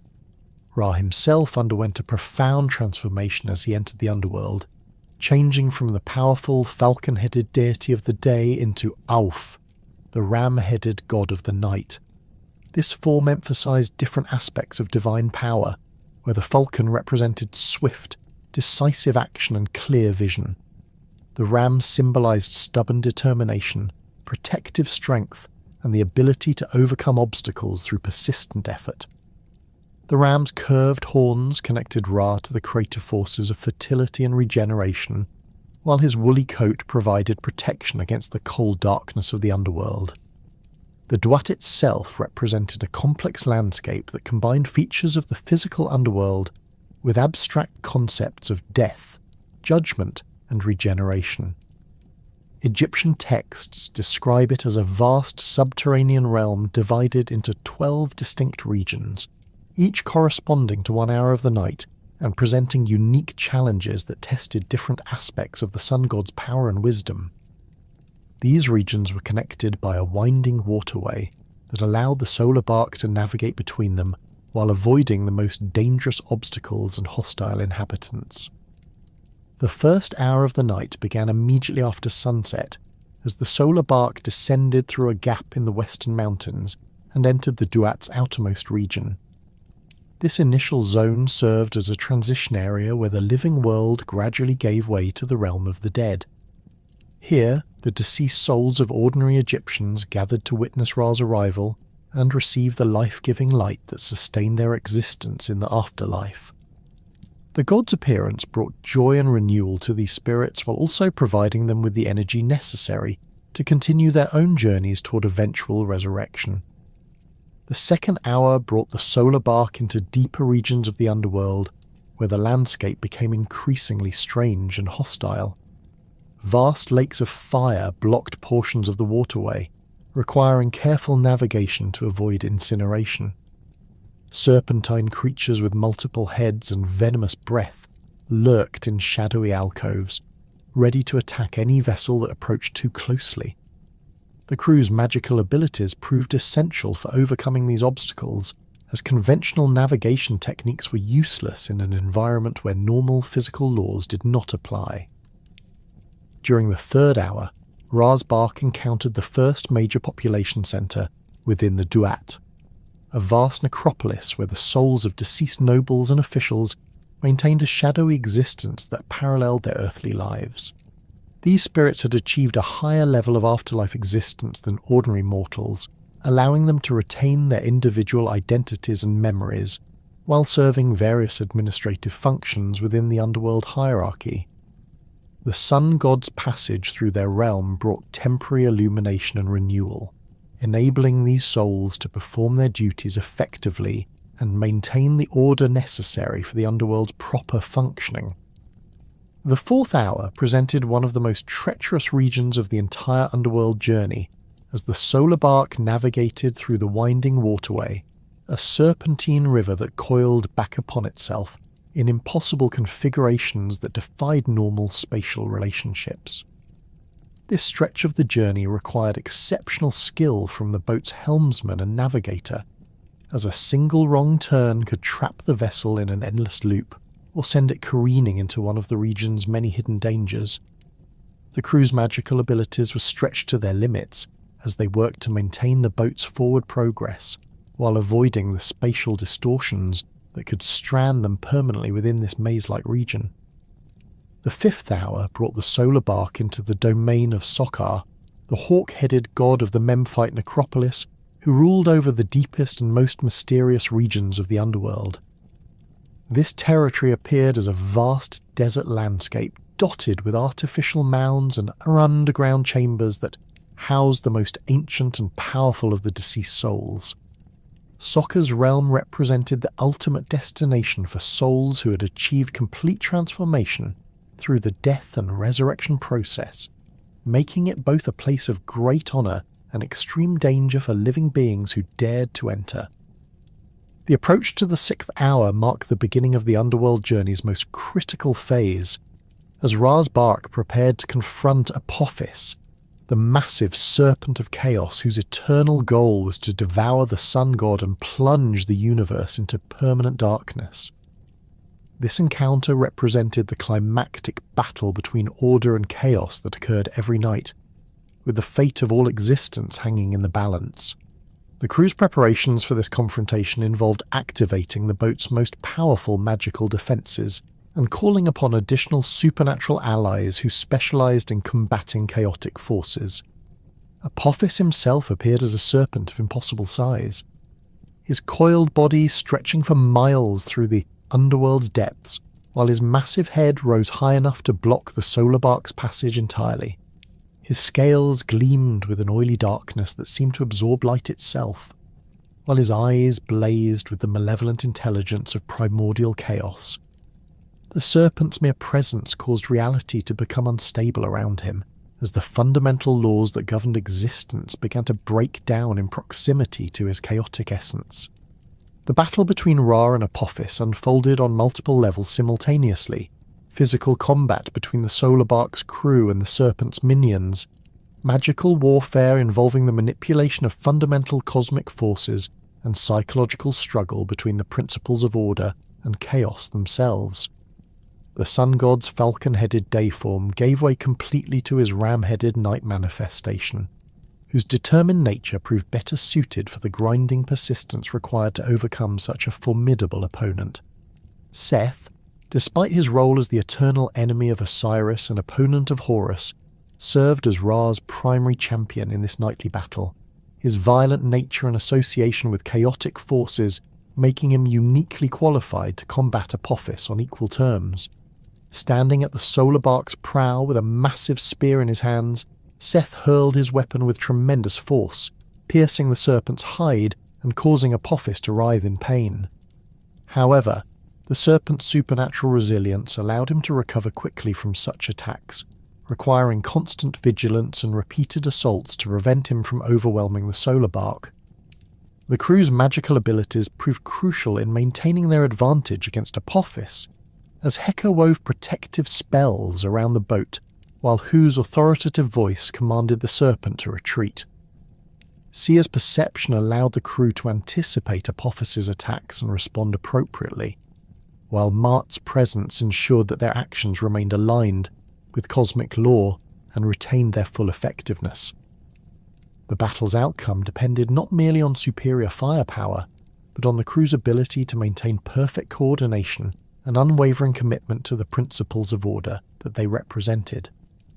The successful defeat of Apophis marked the completion of the 6th hour and the beginning of the underworld journey's second half, during which Ra's bark travelled through increasingly benevolent regions as it approached the eastern horizon and the promise of dawn. However, the serpent's defeat was never permanent. Each night brought a renewal of the conflict, as Apophis regenerated from his wounds and prepared for another attempt to destroy the sun god and end the cycle of daily renewal that sustained all existence. The successful completion of Ra's nightly journey through the Duat and his daily triumph over Apophis established the fundamental rhythm of cosmic order that governed all existence. But this celestial drama served as merely the backdrop for a more intimate and personally consequential process that awaited every Egyptian soul after death. The underworld through which Ra travelled each night was not simply a pathway for solar regeneration, but a complex judicial system where the moral worth of deceased individuals was evaluated through the most sophisticated theological framework for posthumous judgment ever developed in the ancient world. At the heart of this system stood Ma'at, a concept so fundamental to Egyptian civilization that it functioned simultaneously as a goddess, a cosmic principle, and a practical standard for evaluating human behaviour. As a deity, Ma'at appeared as a tall, elegant woman wearing a simple sheath dress and crowned with a single ostrich feather that became the most recognisable symbol of truth and justice in Egyptian iconography. Her serene expression and upright posture conveyed the unwavering nature of cosmic law, while her feather crown represented the delicate balance required to maintain universal harmony. Unlike many Egyptian deities who displayed complex, sometimes contradictory personalities, Maat embodied perfect consistency and moral clarity, making her the ideal judge for evaluating the ethical content of human lives.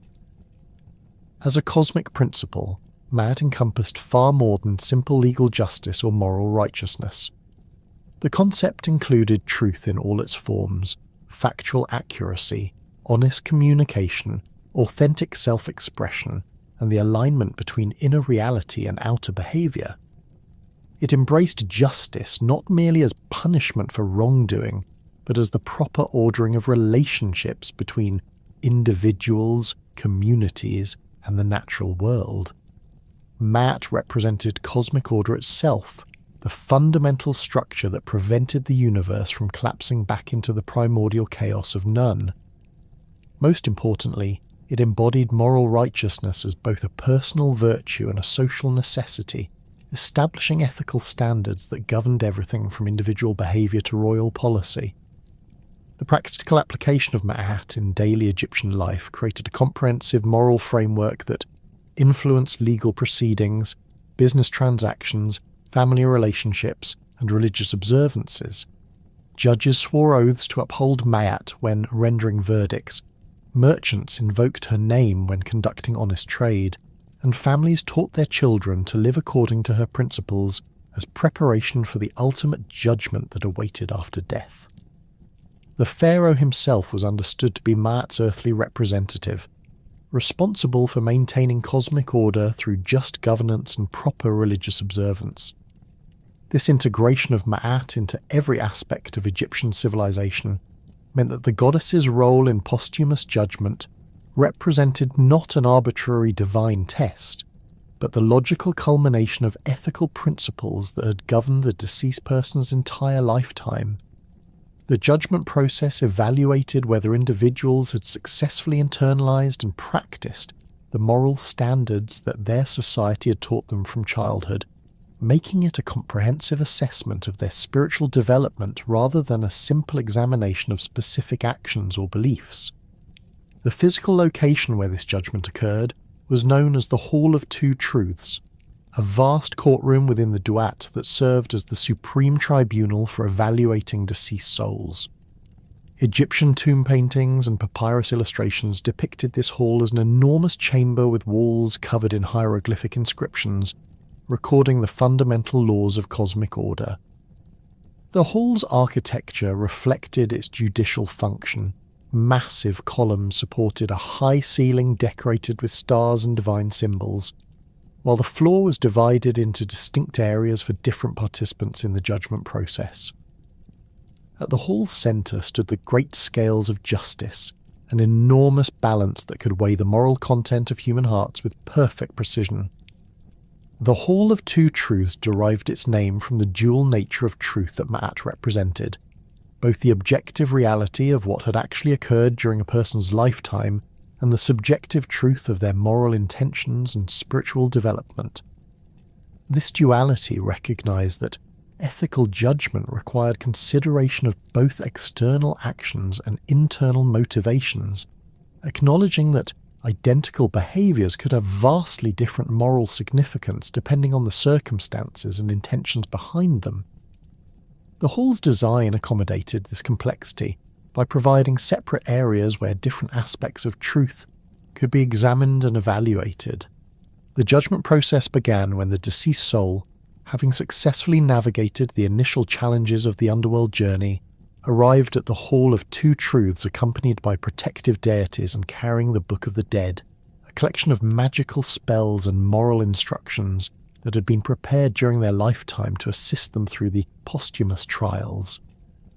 The soul appeared in the same form they had possessed during life, though purified and idealized to represent their essential spiritual nature rather than the physical limitations and imperfections of mortal existence. Upon entering the hall, the deceased was required to perform the negative confession, a comprehensive declaration of innocence that addressed 42 specific categories of wrongdoing that could contaminate the soul and prevent successful resurrection. This confession was delivered not to a single judge, but to a tribunal of 42 assessor gods, each responsible for evaluating one particular type of moral failing. The assessors appeared as mummified figures wearing the crowns and regalia associated with different regions of Egypt, representing the comprehensive geographical and cultural scope of the judgment process. The negative confessions format required the deceased to address each assessor god individually, declaring their innocence of the specific sin associated with that deity's jurisdiction. These declarations followed a precise ritual formula that began with the phrase, "I have not committed," followed by the specific transgression being denied. The comprehensive nature of these denials covered every conceivable form of moral failing, from obvious crimes like murder and theft to subtle ethical violations like speaking falsely, showing favoritism in judgment, or causing others to weep through cruel behaviour.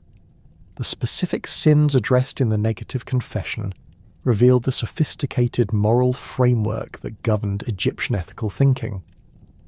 Physical violence against others was condemned not only in its extreme forms like murder, but also in lesser manifestations such as causing pain, terrorising the innocent, or raising one's voice in anger. Dishonesty was prohibited in all its varieties: lying, bearing false witness, using false weights in commerce, or deceiving others through any means. Sexual misconduct included not only adultery and rape, but also inappropriate behaviour toward children or violations of proper social boundaries between different classes of people.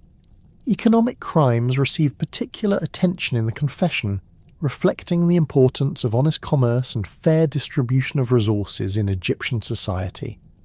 The deceased had to deny stealing property, cheating in business transactions, withholding wages from workers, or taking more than their fair share of communal resources. These economic provisions recognised that material inequality and commercial dishonesty could disrupt the social harmony that Ma'at required, making economic justice an essential component of cosmic order. Religious obligations formed another major category within the negative confession, as the deceased had to affirm their proper relationship with the gods and their faithful performance of ritual duties. They denied neglecting temple offerings, disrespecting sacred animals, interrupting religious ceremonies, or failing to observe proper purification procedures. These religious requirements acknowledged that maintaining cosmic order required active human participation in the ritual activities that sustained divine power and ensured the continued functioning of the universe. Environmental and social responsibilities also appeared prominently in the confession, as the deceased had to deny polluting water sources, destroying agricultural land, or disrupting the natural processes that sustained life in the Nile Valley. They affirmed their respect for the rights of others, their care for the vulnerable members of society, and their contribution to the collective welfare of their communities. These provisions recognise that individual moral worth depended partly on one's relationship with the broader social and natural environment. The successful completion of the negative confession demonstrated the deceased knowledge of proper moral standards and their claim to have lived according to those principles. However, this verbal declaration represented only the preliminary phase of the judgment process, as the assessor gods and the presiding deities required more definitive proof of the soul's moral worth before granting access to eternal life.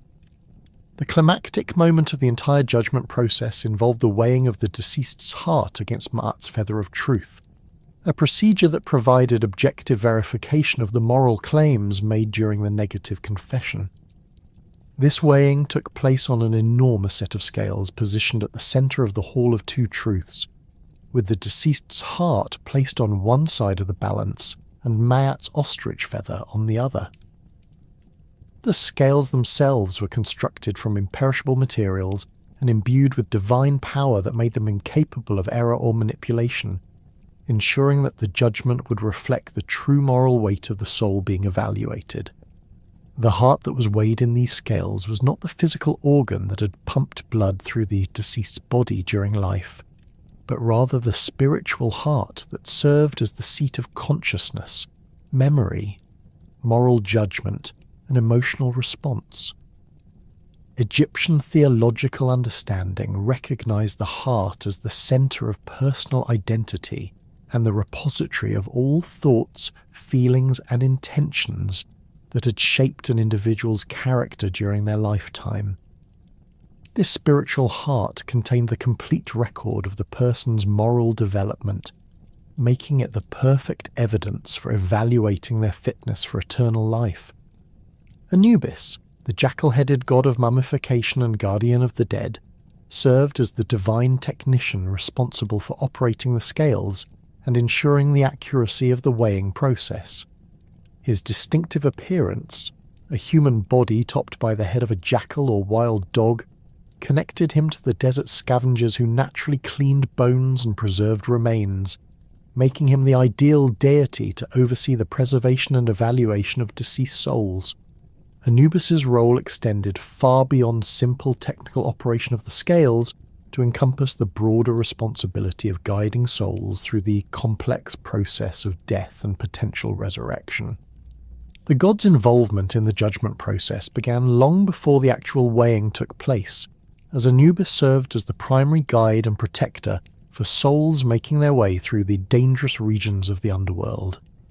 His intimate knowledge of the Duat's geography, inhabitants, and hazards made him an invaluable ally for deceased individuals attempting to reach the Hall of Two Truths safely. The god's protective presence was particularly important during encounters with hostile entities that sought to devour or mislead souls before they could complete their journey to judgment. Anubis's guidance extended to practical instruction in the procedures and protocols required for successful navigation of the underworld's bureaucratic complexities. The god taught souls the proper passwords needed to pass through various checkpoints, the correct responses to give when challenged by guardian deities, and the appropriate offerings to present to different categories of underworld officials. His comprehensive knowledge of posthumous procedures made him an essential mentor for souls who lacked the extensive preparation that wealthy Egyptians could afford during their lifetimes.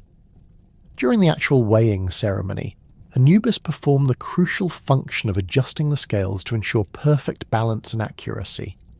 His skilled manipulation of the weighing mechanism required both technical expertise and divine authority, as any error in the process could result in the incorrect judgment of a soul's moral worth. The god's reputation for absolute honesty and incorruptible integrity made him the only deity trusted with this responsibility, as even minor favoritism or bias could undermine the entire system of cosmic justice. The scales themselves responded to Anubis's touch with supernatural sensitivity, detecting moral qualities that would be invisible to ordinary perception. The balance could distinguish between genuine virtue and mere outward compliance with social expectations, recognizing the difference between actions motivated by authentic moral commitment and those performed solely to avoid punishment or gain social approval. This divine precision ensured that the judgment process evaluated the true spiritual development of the deceased, rather than simply their success at avoiding detection for various misdeeds. Thoth, the ibis-headed god of wisdom, writing, and divine knowledge, served as the official scribe and recorder for the judgment proceedings, documenting every aspect of the evaluation process with meticulous precision. His role extended far beyond simple record-keeping to encompass the interpretation of results and the formal announcement of the tribunal's verdict. The god's vast intellectual abilities and reputation for absolute impartiality made him the ideal official to oversee the complex legal and theological issues involved in posthumous judgment. Thoth's distinctive appearance reflected his intellectual nature and scholarly responsibilities. His ibis head symbolized keen observation and precise discrimination, while his human body allowed him to manipulate the writing instruments necessary for recording divine proceedings. The god typically appeared carrying a palette and reed pen, the tools of scribal authority that marked him as the supreme recorder of cosmic events. His association with the moon connected him to the measurement of time and the cyclical processes that governed both earthly and celestial affairs. The god's preparation for each judgment session involved consulting the comprehensive records of the deceased's lifetime that were maintained in the celestial archives under his supervision. These records contained detailed accounts of every significant action, thought, and intention that had shaped the individual's moral development, providing the factual foundation necessary for accurate evaluation of their spiritual worth. Thoth's perfect memory and analytical abilities allowed him to correlate this vast amount of information and present it in forms that other deities could easily understand and evaluate. During the weighing ceremony itself, Thoth positioned himself beside the scales with his writing materials ready, carefully observing the balance's behaviour and recording the precise results of the moral evaluation. His trained eye could detect the subtlest movements of the scales and interpret their significance for the overall judgment process. The god's written record of the weighing results served as the official documentation that would determine the deceased's ultimate fate, making his accuracy and impartiality absolutely crucial for the proper functioning of cosmic justice. The actual moment of weighing created intense drama as the deceased's heart was placed on one side of the scales and Mayat's feather on the other. If the heart proved lighter than or equal in weight to the feather, this demonstrated that the deceased had successfully purified themselves of moral contamination during their lifetime and achieved the spiritual development necessary for resurrection and eternal life. The perfect balance or slight lightness of the heart indicated that the person had internalized the principles of Ma'at and lived according to cosmic law, making them worthy to join the community of blessed souls in the afterlife. However, if the heart proved heavier than Ma'at's feather, this revealed that the deceased had accumulated moral contamination through violations of cosmic law that had not been properly purified before death. The additional weight represented the burden of unresolved guilt, unrepented sins, and spiritual impurities that made the soul unfit for resurrection and eternal life. This negative judgment triggered immediate and irreversible consequences that eliminated any possibility of the deceased achieving the blessed afterlife that successful candidates enjoyed. The fate of souls whose hearts failed the weighing test involved immediate consumption by Amit the Devourer, a terrifying composite creature that combined the most fearsome aspects of three powerful predators. Amit's head belonged to a crocodile, representing the snap judgment and crushing power of divine justice. Her torso came from a lion, symbolizing the royal authority and fierce determination that characterized proper punishment of wrongdoing. Her hindquarters belonged to a hippopotamus, emphasizing the massive, unstoppable force that cosmic justice could bring to bear against those who violated fundamental moral principles. Amit positioned herself beside the scales during every judgment, her massive jaws ready to devour any heart that proved too heavy with moral contamination. The creature's consumption of failed hearts was swift and complete, eliminating not only the possibility of resurrection, but the very existence of the soul itself.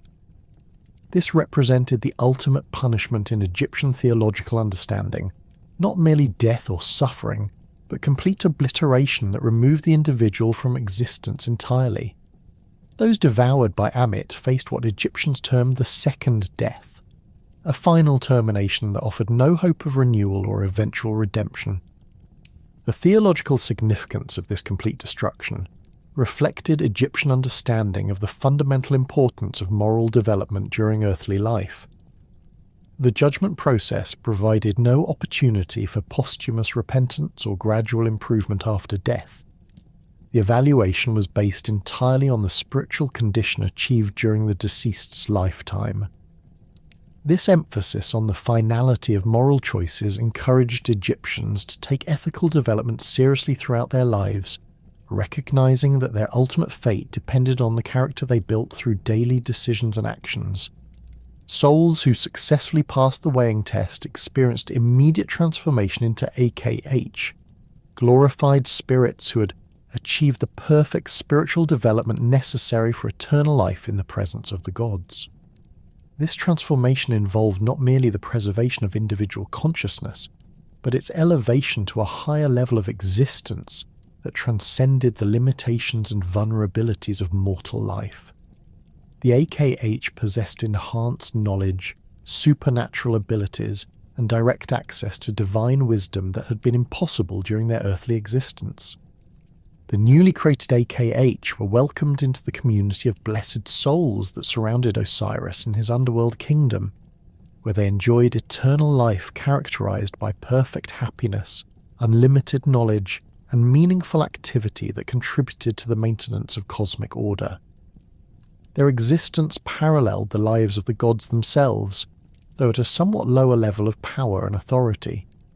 The AKH could travel freely throughout the cosmos, visiting the earthly realm to assist their living descendants, or journeying to celestial regions to participate in the daily solar cycle that sustained all existence. The successful judgment of souls in the Hall of Two Truths represented only one facet of Egyptian religious understanding, as the gods themselves maintained an active presence in the mortal world through their manifestation in sacred animals that served as living embodiments of divine power. This complex theological system, developed over millennia as Egyptian priests and worshippers sought to bridge the gap between the transcendent realm of the gods and the immediate needs of human communities for accessible divine intervention. Unlike the abstract concepts of cosmic order and posthumous judgment, animal cults provided tangible, visible representations of divine presence that ordinary Egyptians could encounter, worship, and petition for assistance in their daily lives. The theological foundation for animal worship rested on the Egyptian understanding that divine essence could inhabit multiple forms simultaneously without diminishing the god's fundamental nature or power. This concept, known as the Bas soul, recognized that deities possessed spiritual aspects that could animate various physical vessels while maintaining their essential identity and supernatural abilities. The Ba represented the mobile, active aspect of divine consciousness that could travel between different locations and inhabit different bodies according to the god's will and the needs of their worshippers. The most sophisticated example of this theological principle appeared in the cult of the Apis bull, which served as the living manifestation of Ptah, the creator god of Memphis and patron deity of craftsmen and builders. The Apis bull represented far more than a simple sacred animal. It functioned as a complete theological system that encompassed divine incarnation, oracular consultation, and posthumous deification within a single, carefully regulated religious institution. The bull's selection, care, worship, and eventual mummification created a continuous cycle of divine presence that connected the earthly realm with the cosmic forces that governed creation itself. The identification of a new Apis bull required extensive investigation by the priests of Ptah, who searched throughout Egypt for a calf that displayed the specific physical characteristics that marked it as suitable for divine habitation. These identifying marks were precisely defined and rigorously verified.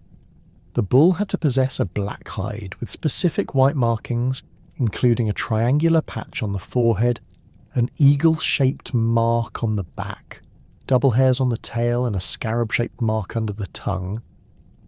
Additional requirements included particular patterns of coloration on the legs and specific proportions that demonstrated the animal's perfect physical development.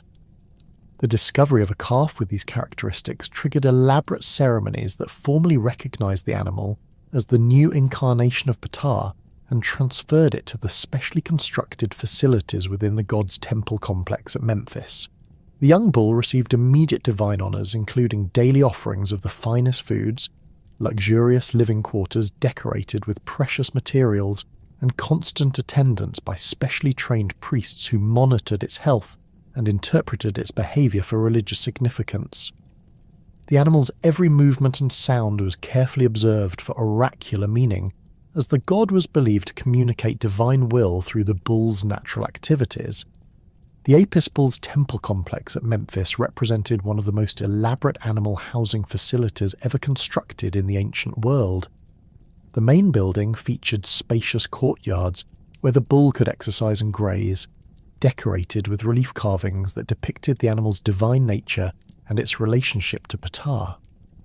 The interior chambers included sleeping quarters, furnished with soft bedding, feeding areas where priests presented daily offerings, and ceremonial spaces where worshippers could view the sacred animal and present their petitions for divine assistance. The bull's daily routine followed a carefully prescribed schedule that balanced the animal's natural needs with its religious responsibilities. Each morning, priests presented elaborate food offerings that included the finest grains, fresh vegetables, and specially prepared delicacies that demonstrated the community's devotion to the incarnate God. The animals' feeding times became opportunities for public worship, as crowds gathered to witness the divine bull's acceptance of human offerings and to interpret the significance of its eating patterns for their personal concerns. The Apis bull's oracular functions provided one of the most direct forms of divine consultation available to ancient Egyptians. Petitioners presented their questions to the priests, who then observed the bull's behaviour for signs that indicated divine responses. If the animal moved toward the questioner or showed interest in their offerings, this was interpreted as a favourable answer to their petition. Conversely, if the bull turned away or ignored the supplicant, this indicated divine disapproval or rejection of their request. More complex questions required extended observation of the animal's activities over several days to discern the full meaning of the god's response. The death of an Apis bull triggered one of the most elaborate mourning and mummification procedures in Egyptian religious practice. The entire population of Memphis entered a period of official mourning that lasted for 70 days, the same duration required for royal mummification procedures. The bull's body received treatment identical to that provided for pharaohs, including removal of internal organs, treatment with natron salt, wrapping in fine linen bandages, and placement in a series of nested sarcophagi decorated with precious materials and protective spells.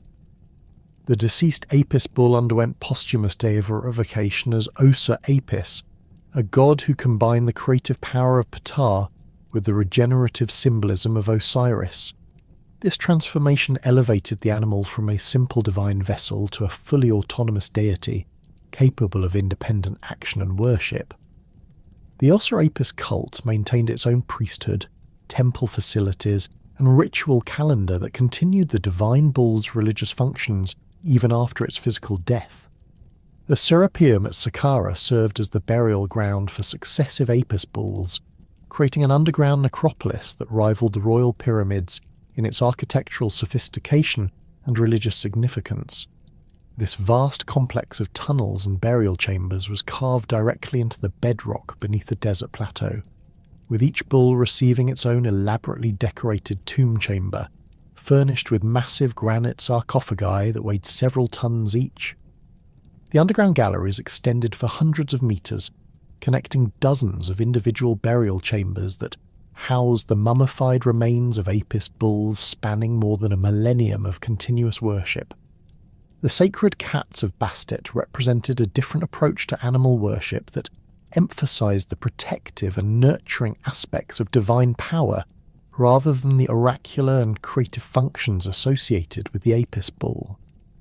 Bastet, originally depicted as a fierce lioness goddess of war and protection, gradually evolved into a more benevolent cat-headed deity associated with domestic harmony, fertility, and the protection of children and households. This transformation reflected changing Egyptian attitudes toward divine power and the increasing importance of personal and family-oriented religious practices. The city of Bubastis in the eastern delta served as the primary centre for Bastet's worship, housing thousands of sacred cats within the goddess's temple complex and the surrounding residential areas. These animals were not individual incarnations of the deity like the Apis bull, but rather represented the collective presence of Bastet's protective power distributed among numerous feline vessels. Each cat was considered sacred and received careful attention from the temple staff, though the level of individual care and ceremonial treatment was less elaborate than that provided for the unique Apis bull.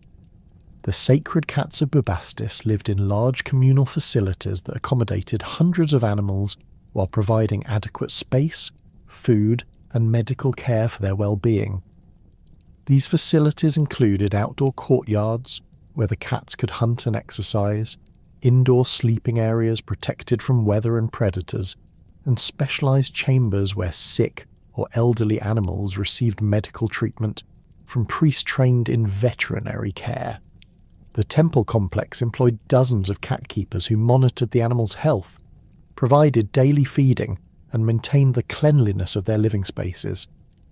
The death of sacred cats at Bubastis initiated mummification procedures that, while less elaborate than those provided for the Apis bull, still demonstrated considerable religious devotion and technical skill.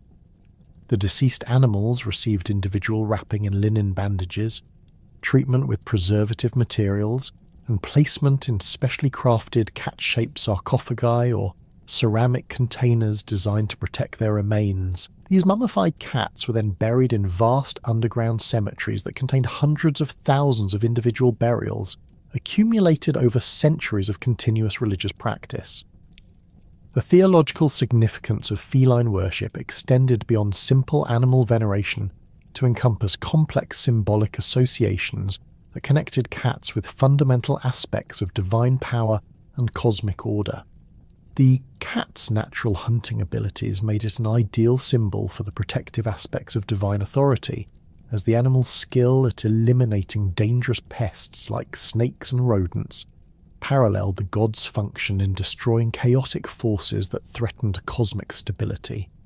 The cat's fierce maternal instincts when protecting its young provided a powerful metaphor for divine protection of human communities and families.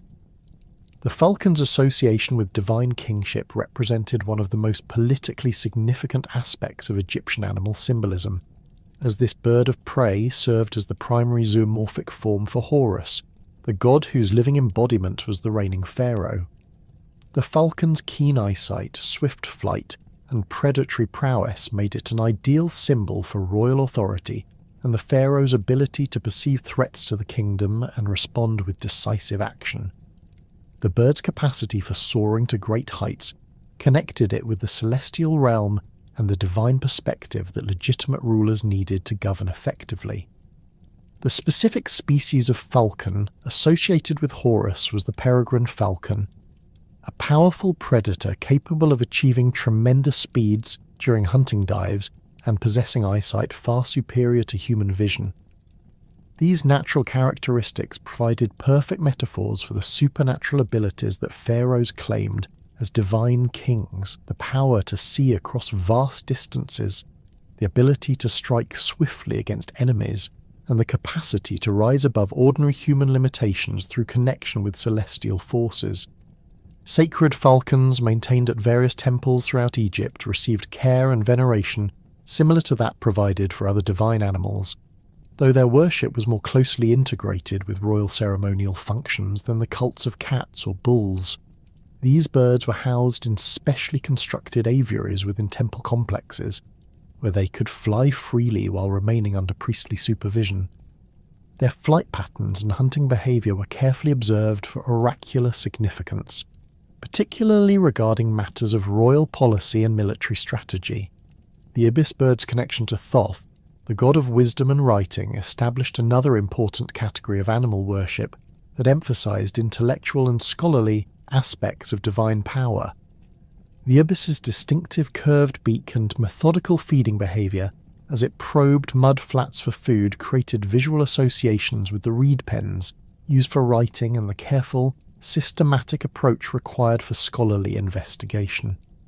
The bird's black and white plumage provided symbolic connections to the fundamental dualities that characterized Egyptian theological thinking: order and chaos, light and darkness, knowledge and ignorance. Sacred ibises were maintained at Thoth's primary cult center in Hermopolis, where they lived in large flocks within temple precincts that included artificial marshes and feeding areas designed to replicate their natural habitat. The bird's natural flocking behaviour was interpreted as a symbol of the collaborative nature of intellectual work and the importance of scholarly communities in preserving and transmitting knowledge. Their seasonal migration patterns connected them to the cyclical nature of learning and the periodic renewal of wisdom through contact with divine sources.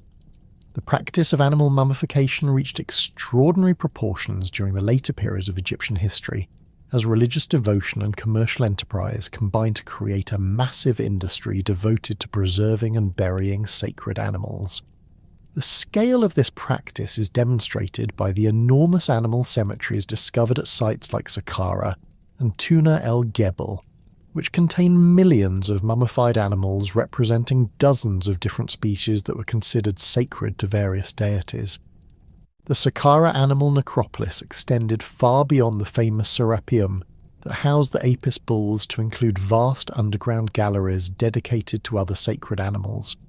Separate sections contained mummified falcons associated with Horus, ibises and baboons connected to Thoth, cats linked to Bastet, and crocodiles sacred to Sobek. Each species received burial in areas specifically designed for their particular religious significance, with architectural features and decorative elements that reflected their theological associations. The technical procedures used for animal mummification varied considerably depending on the species involved and the level of religious significance attributed to individual specimens. The most elaborate treatments, reserved for unique animals like the Apis bull or particularly important temple animals, involve complete evisceration, extensive treatment with preservative chemicals, and wrapping in fine linen bandages inscribed with protective spells. Less significant animals received simpler treatments that focused on external preservation and basic wrapping procedures. The Tuna el Gebel Animal Cemetery in Middle Egypt provides perhaps the most spectacular example of the scale and sophistication achieved by animal mummification practices. This site contains underground galleries extending for kilometres beneath the desert surface, with burial chambers carved directly into the limestone bedrock and decorated with elaborate reliefs depicting the animal's religious significance. The cemetery housed millions of mummified ibises and baboons associated with Thoth's cult, along with smaller numbers of other sacred animals. The economic aspects of animal mummification created a complex industry that employed thousands of workers in various specialized roles. Professional embalmers developed expertise in treating different species, while craftsmen produced the containers, wrappings, and decorative elements required for proper burial. Merchants organized the transportation of mummified animals from the preparation facilities to burial sites, and cemetery workers maintained the underground galleries and managed the placement of individual burials. The theological understanding that supported this massive investment in animal preservation rested on the belief that divine essence could inhabit animal forms, and that proper treatment of these sacred vessels maintained the gods' continued presence and favour. The mummification process was understood to preserve not only the physical remains, but also the spiritual essence that had made each animal sacred, ensuring that their divine power remained available to assist the living community even after their physical death. The symbolic associations between specific animals and divine attributes reflected sophisticated theological thinking about the nature of divine power and its manifestation in the natural world. The strength and virility of bulls connected them to crater gods and fertility deities, while the protective instincts of cats made them ideal symbols for goddesses who safeguarded households and families. The predatory skills of falcons and hawks provided metaphors for divine justice and royal authority, while the intelligence and adaptability of ibises and baboons represented wisdom and scholarly achievement. These animal associations were not arbitrary, but reflected careful observation of natural behaviours and characteristics that parallel divine attributes described in religious texts and mythological narratives. The Egyptian understanding of animal symbolism demonstrated a sophisticated appreciation for the complexity of the natural world and the multiple ways that divine power could manifest itself through different forms of life. The vast network of animal cults and sacred symbolism that permeated Egyptian religious life reflected a deeper reality of ancient Egyptian civilization. The persistence of powerful local deities whose worship predated the political unification of Egypt and whose influence continued to shape religious practice throughout the country's 3,000-year history. These regional gods maintained their distinct identities and cult centres even as Egypt developed into a unified kingdom under centralised pharaonic rule, creating a complex theological landscape where local traditions intersected with national religious policies in ways that both enriched and complicated Egyptian spiritual life. The administrative division of Egypt into 42 nomes, each with its own patron deity and religious traditions, created a decentralised religious system that balanced local autonomy with national coherence. These nomes functioned as both political districts and religious territories, with their boundaries often determined by the traditional spheres of influence maintained by local gods rather than purely administrative considerations. The nome system preserved ancient tribal and regional identities within the unified Egyptian state, allowing communities to maintain their ancestral religious practices while participating in the broader theological framework that legitimized pharaonic rule. Khnum of Elephantine exemplified the sophisticated theological concepts that could develop around regional deities whose worship was intimately connected to specific geographical features and local environmental conditions. Elephantine Island, located at the first cataract of the Nile near modern Aswan, occupied a position of tremendous strategic and religious importance as the traditional southern boundary of Egypt proper and the point where the life-giving floodwaters first entered Egyptian territory each year. The island's rocky terrain and the turbulent water surrounding it created a dramatic landscape that seemed ideally suited for divine habitation, making it a natural location for the worship of a created deity whose power was directly linked to the Nile's annual cycle.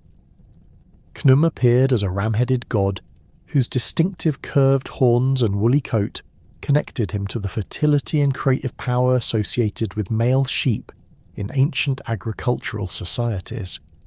His iconography consistently emphasized his role as a divine potter who shaped human beings and other living creatures on his celestial potter's wheel, using the fertile mud of the Nile to create the physical forms that would house human souls.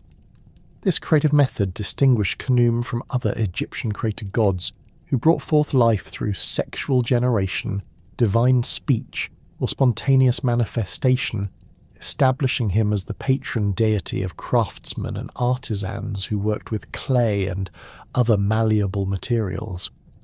The theological significance of Khnum's potter imagery extended far beyond simple craft symbolism to encompass fundamental concepts about the relationship between divine creativity and physical matter. The god's use of Nile mud as his primary creative material established a direct connection between the annual flood that deposited fertile silt throughout the Nile valley and the divine creative process that brought forth new life each year. This association made Khnum not merely a local deity but a cosmic force whose activities were essential for the continuation of all life in Egypt.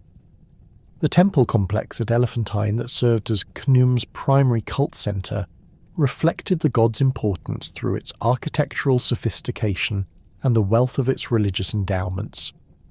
The main temple building, constructed from local granite quarried from the island's rocky core, featured massive columns decorated with ram-headed capitals that emphasized Khnum's zoomorphic nature.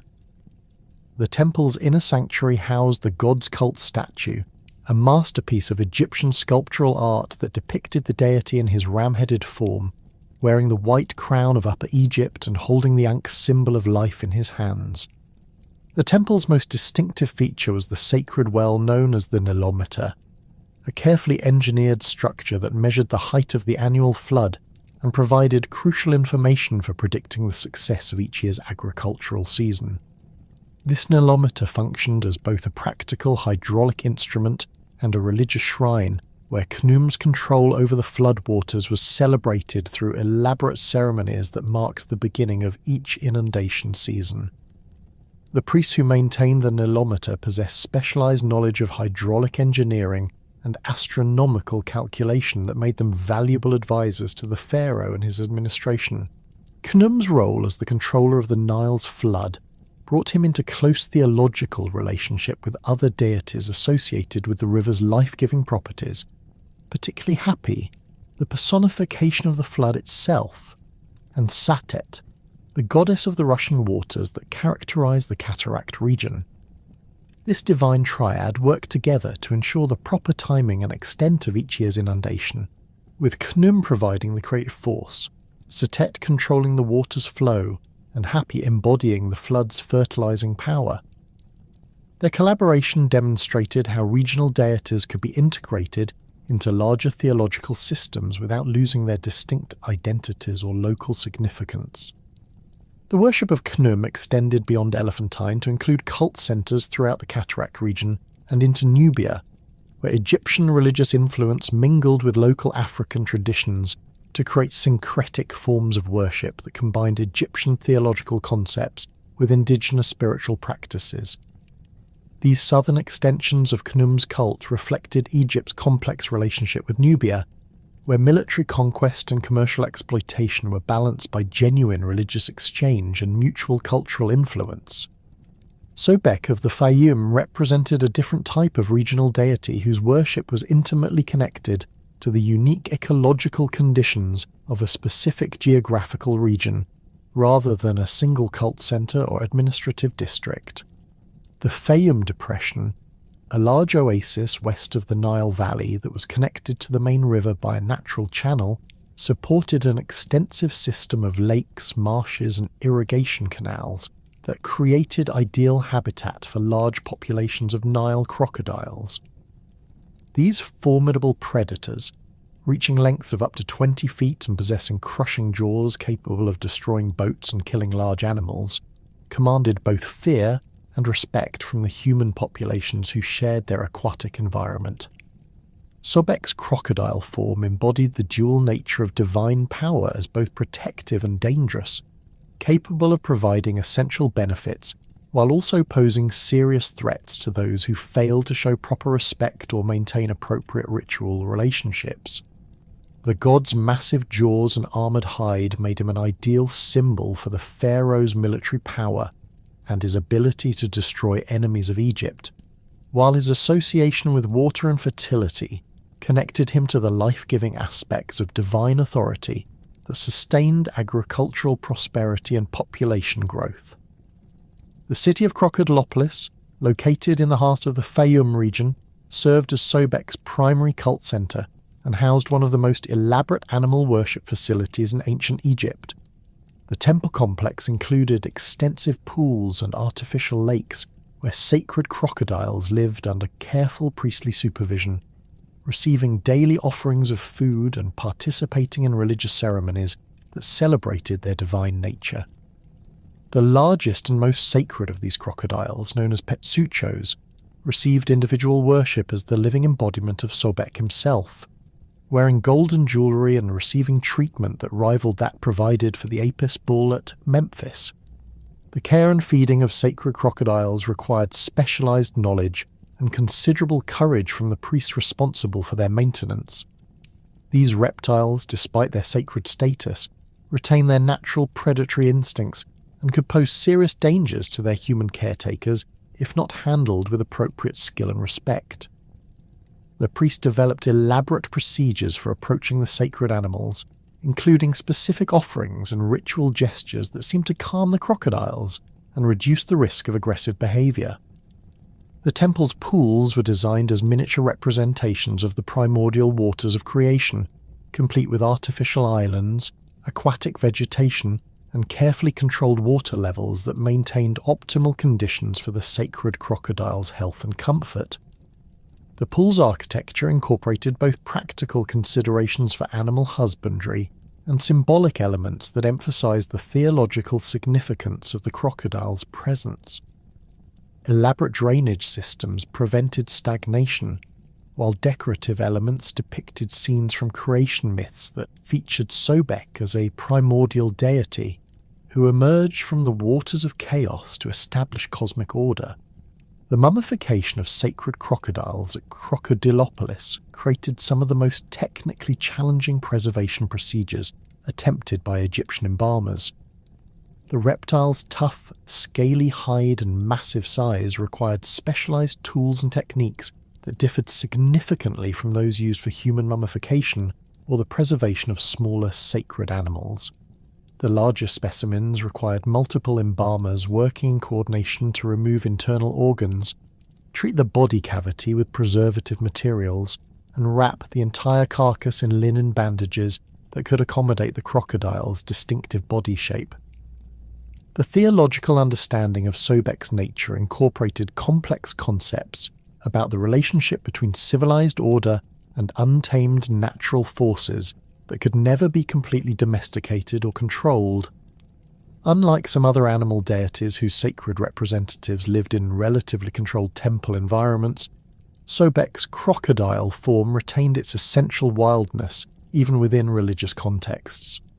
This wildness was not viewed as a flaw or limitation, but as an essential aspect of divine power that reminded worshippers of the dangerous forces that gods could unleash against those who violated cosmic order. Sobek's cult spread throughout Egypt during periods when the Fayum region held particular political or economic importance, demonstrating how local deities could achieve national prominence through the changing fortunes of their home territories. During the 12th dynasty, when pharaohs invested heavily in Fayum development projects that expanded agricultural land and increased population, Sobek's worship received royal patronage that elevated him from a regional deity to a god of national significance. This elevation included the construction of new temples, the establishment of additional crocodile pools, and the integration of Sobek into royal titulary and ceremonial functions. Montu of Thebes exemplified how regional war gods could evolve from local protective deities into national symbols of royal military power through their association with politically successful dynasties.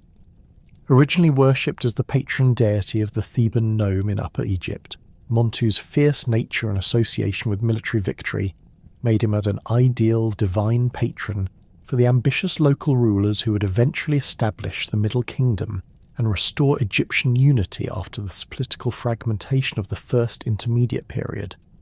His falcon-headed form, crowned with a solar disk and two tall plumes, marked him as a solar deity whose burning rays could incinerate enemies, while his predatory nature emphasized his role as a divine warrior. The god's iconography consistently emphasized his martial characteristics through the inclusion of weapons, military regalia, and symbols of victory in his artistic representations. Montu typically appeared carrying a curved sword or battle axe, weapons that were associated with close combat and the personal valor that characterized ideal warrior kings. His bull-headed alternative form connected him to the strength and aggressive power of male cattle, while also establishing associations with fertility and regenerative force that balanced his destructive military aspects. Theban theology during the 11th dynasty developed sophisticated concepts about Montu's relationship to royal authority that would influence Egyptian kingship ideology for centuries. The god was understood to inhabit the pharaoh during military campaigns, providing divine strength, tactical wisdom, and the supernatural protection necessary for victory against Egypt's enemies. This divine possession was not viewed as a temporary phenomenon, but as a permanent transformation that elevated successful warrior kings to semi-divine status and justified their claims to absolute authority over conquered territories. The Temple of Montu at Karnak, though later overshadowed by the massive complex dedicated to Amun-Ra, originally served as the primary religious center for the Theban region and housed some of the most sophisticated military ceremonial equipment in ancient Egypt. The temple's armory contained consecrated weapons that were believed to possess supernatural effectiveness in battle, while its courtyards provided space for military ceremonies that blessed Egyptian armies before major campaigns. The temple's priests maintained detailed records of military victories and performed regular rituals that celebrated Montu's role in Egyptian military success. The theological relationship between Montu and the pharaoh created a model for divine kingship that emphasized the ruler's role as the earthly representative of divine military power, rather than simply a political administrator or religious figurehead. This concept influenced royal ideology throughout Egyptian history, establishing expectations that pharaohs would personally lead military campaigns and demonstrate their divine nature through success in warfare. The model also provided theological justification for Egyptian imperialism, as military conquest could be understood as the expansion of divine order into chaotic foreign territories that lacked proper religious organization. The process of religious syncretism that characterized later Egyptian theology began with the practical need to reconcile the competing claims and overlapping jurisdictions of different regional deities as Egypt developed into a unified state. Rather than simply suppressing local traditions or forcing the adoption of a single national pantheon, Egyptian religious authorities developed sophisticated methods for combining different divine personalities and attributes into composite deities that preserve the essential characteristics of their constituent elements while creating new theological possibilities. The fusion of Amun and Ra into Amun-Ra represented the most politically and theologically significant example of this syncretic process, combining the hidden, mysterious power of the Theban wind god with the visible, life-giving energy of the solar deity to create a supreme god whose authority encompassed both the seen and unseen aspects of divine power. This combination was not merely a political compromise between competing religious centres, but a genuine theological innovation that addressed fundamental questions about the nature of divine authority and the relationship between transcendent and immanent aspects of Godhead. Amun's original nature as a deity of hidden forces and invisible power made him an ideal candidate for elevation to supreme divine status, as his essential hiddenness allowed him to encompass and transcend the more specific attributes of other gods without negating their individual characteristics. The god's name, meaning the hidden one, suggested mysterious depths of power that could not be fully comprehended by human intelligence, making him suitable for worship as the ultimate source of all divine authority. His association with wind and air connected him to the breath of life that animated all living creatures, while also emphasizing his invisible but essential presence throughout the cosmos. Ra's solar nature provided the visible active complement to Amun's hidden essence, creating a theological synthesis that balanced transcendence with immanence, mystery with revelation, and universal authority with specific manifestation. The combined deity Amun-Ra could function simultaneously as the remote, unknowable source of all existence and as the immediate, accessible provider of light, warmth, and life-sustaining energy. This dual nature made him suitable for worship by both sophisticated theologians who appreciated complex metaphysical concepts and ordinary worshippers who needed tangible evidence of divine presence and power. The theological development of Amun-Ra's cult during the New Kingdom period created one of the most elaborate and influential religious systems in ancient Egyptian history, with the god's temple complex at Karnak becoming the largest religious installation ever constructed in the ancient world. The temple's vast courtyards, towering pylons, and forest of columns demonstrated the enormous resources that Egyptian society was willing to devote to the worship of its supreme deity, while the complex's continuous expansion over many centuries reflected the god's growing importance in national religious life. The integration of Ptah Osiris represented a different type of syncretic development that combined three distinct aspects of divine power related to creation, death, and regeneration into a unified theological system that addressed the complete cycle of existence from initial formation through dissolution and eventual renewal. This triple deity incorporated Ptah's role as the intellectual creator, who brought forth existence through divine thought and speech, Sokka's function as the guardian of the deepest mysteries of death and burial, and Osiris's authority over resurrection and eternal life.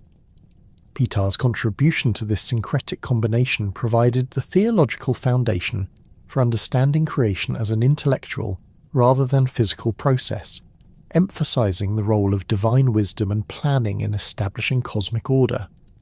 The god's association with Memphis and his patronage of craftsmen and builders connected the triple deity to the practical skills necessary for constructing temples, tombs, and other religious architecture that gave physical form to theological concepts.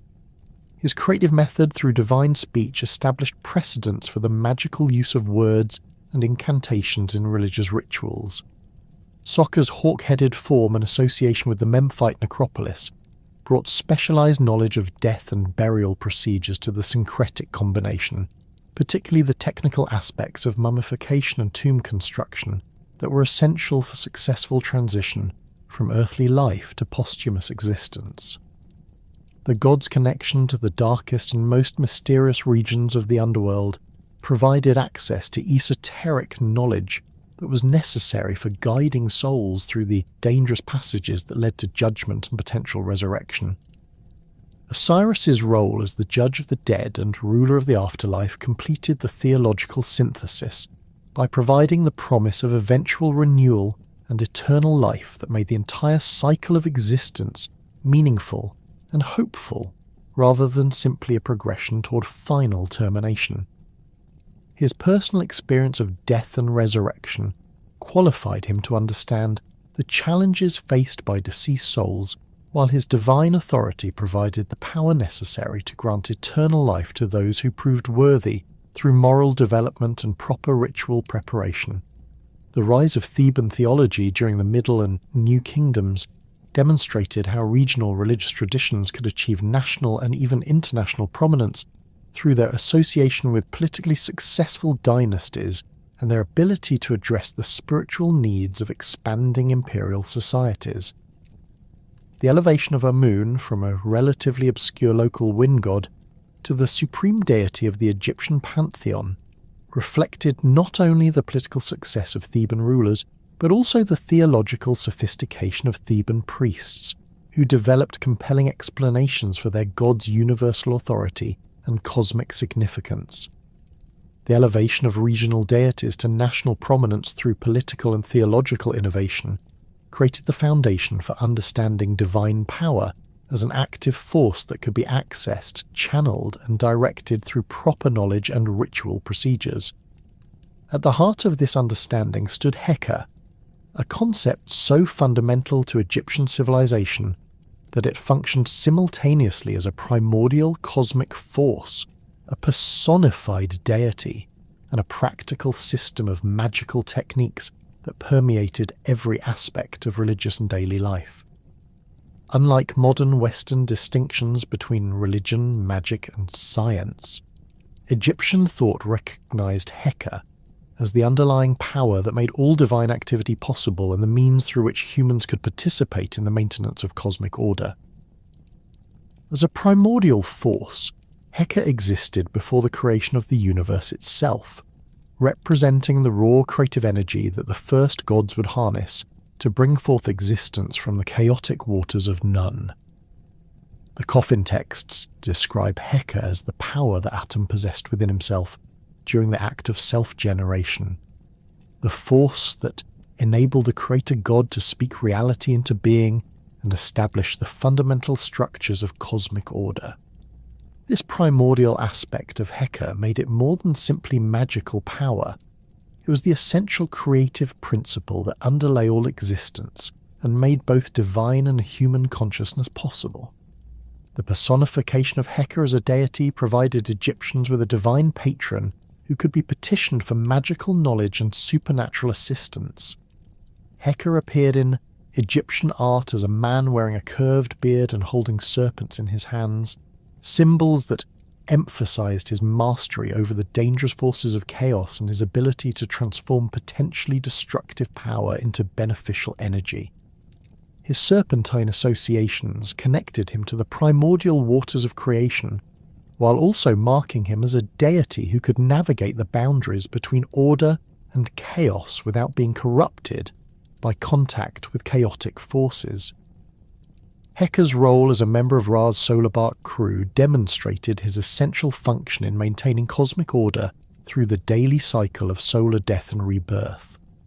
During the sun god's nightly journey through the underworld, Heka served as the chief magical officer responsible for wielding the supernatural power necessary to overcome Apophis and the other chaotic entities that sought to prevent Ra's resurrection at dawn. His presence on the solar bark indicated that magic was not an optional supplement to divine power, but an essential component of the cosmic processes that sustained all existence. The theological understanding of Heka as both force and deity created a sophisticated framework for magical practice that distinguished between different types of supernatural power and their appropriate applications. Divine Heka represented the unlimited creative and destructive power possessed by the gods themselves, capable of altering fundamental cosmic laws and creating new realities through acts of will. Human Heka, while derived from the same primordial source, operated within more restricted parameters and required careful preparation, proper ritual procedures, and moral righteousness to achieve effective results. The training of priests and magicians in the manipulation of Heka began during childhood and continued throughout their professional careers, creating a class of religious specialists who possessed both theoretical knowledge of magical principles and practical experience in their application. These practitioners underwent rigorous education in reading and writing hieroglyphic texts, memorizing extensive collections of spells and incantations, learning the proper preparation and use of magical materials, and developing the mental discipline necessary to channel supernatural power without being overwhelmed or corrupted by its intensity. The House of Life, attached to major temple complexes throughout Egypt, served as centers for magical education and research, where priests studied ancient texts, developed new spells and procedures, and trained the next generation of magical practitioners. These institutions functioned as libraries, schools, and laboratories simultaneously, housing vast collections of papyrus scrolls containing magical knowledge, while also providing facilities for the practical experimentation necessary to refine and improve magical techniques. The House of Life at Edfu, dedicated to Horus, became particularly renowned for its comprehensive collection of magical texts and its innovations in healing magic. The curriculum followed by aspiring magical practitioners encompassed far more than simple spell memorization, requiring students to master complex systems of correspondence that connected different aspects of reality through symbolic relationships. Students learned to recognize the magical properties of various minerals, plants, and animal substances, understanding how these materials could be combined to create powerful amulets, potions, and ritual implements. They studied astronomical cycles and their influence on magical effectiveness, learning to time their rituals according to favorable celestial alignments that would enhance their supernatural power. The relationship between written language and magical power created one of the most distinctive aspects of Egyptian magical practice, as hieroglyphic writing was understood to possess inherent supernatural properties that could be activated through proper pronunciation and ritual context. Each hieroglyphic sign contained not merely semantic meaning, but also magical potential that could be released through the act of reading aloud or through the physical creation of written texts. This understanding made scribal training an essential component of magical education, as practitioners needed to master both the technical aspects of writing and the supernatural principles that governed the activation of textual power. The preparation of magical papyri required specialized knowledge of materials, inks, and writing techniques that would preserve and enhance the supernatural power contained within written spells. Scribes used papyrus made from plants grown in sacred locations, inks prepared from minerals with specific magical properties, and reed pens that had been consecrated through ritual procedures.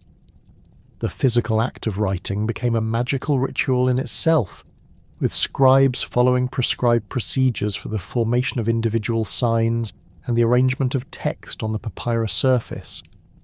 The development of protective magic represented one of the most practically important applications of Heka in daily Egyptian life, as individuals at all social levels sought supernatural protection against the numerous dangers that threatened their health, prosperity, and spiritual well-being. These dangers included not only physical threats like disease, accidents, and wild animals, but also supernatural hazards such as hostile spirits, curses cast by enemies, and the malevolent influence of chaotic forces that constantly sought to disrupt cosmic order. Protective spells operated through various mechanisms that reflected different theoretical approaches to magical causation and supernatural intervention. Some spells worked by invoking the direct protection of powerful deities, calling upon gods like Horus, Isis, or Thoth to extend their divine authority over the spell's beneficiary and ward off threatening forces through superior supernatural power. These invocations required precise knowledge of divine names, titles, and attributes, as incorrect pronunciation or inappropriate appeals could result in divine displeasure rather than protection. Other protective spells functioned through the manipulation of symbolic correspondences that connected the spell's target to protective forces through metaphorical relationships. A person seeking protection from snake bites might wear an amulet depicting a mongoose, the snake's natural enemy, or carry a papyrus inscribed with spells that identified the wearer with Horus, who had survived numerous serpent attacks during his childhood in the Delta marshes. These symbolic connections created magical links that transferred the protective qualities of gods or powerful animals to human beneficiaries. The creation of protective amulets represented a sophisticated craft that combined artistic skill with magical knowledge to produce objects that were both aesthetically pleasing and supernaturally effective. Amulet makers needed to understand the magical properties of different materials, the symbolic significance of various shapes and designs, and the proper procedures for consecrating finished objects to activate their protective power. Gold amulets provided protection through the metal's association with solar power and divine permanence, while silver objects drew their effectiveness from lunar symbolism and the regenerative cycles associated with nighttime renewal. The Eye of Horus, known as the Vejat, became the most widely used protective symbol in ancient Egypt, appearing on amulets, architectural elements, and personal possessions throughout the country's history. This symbol derived its power from the mythological account of Horus's eye being torn out during his battles with Seth and subsequently restored through Thoth's magical intervention. The restored eye represented the triumph of order over chaos and the healing power that could overcome even the most severe injuries through proper magical treatment.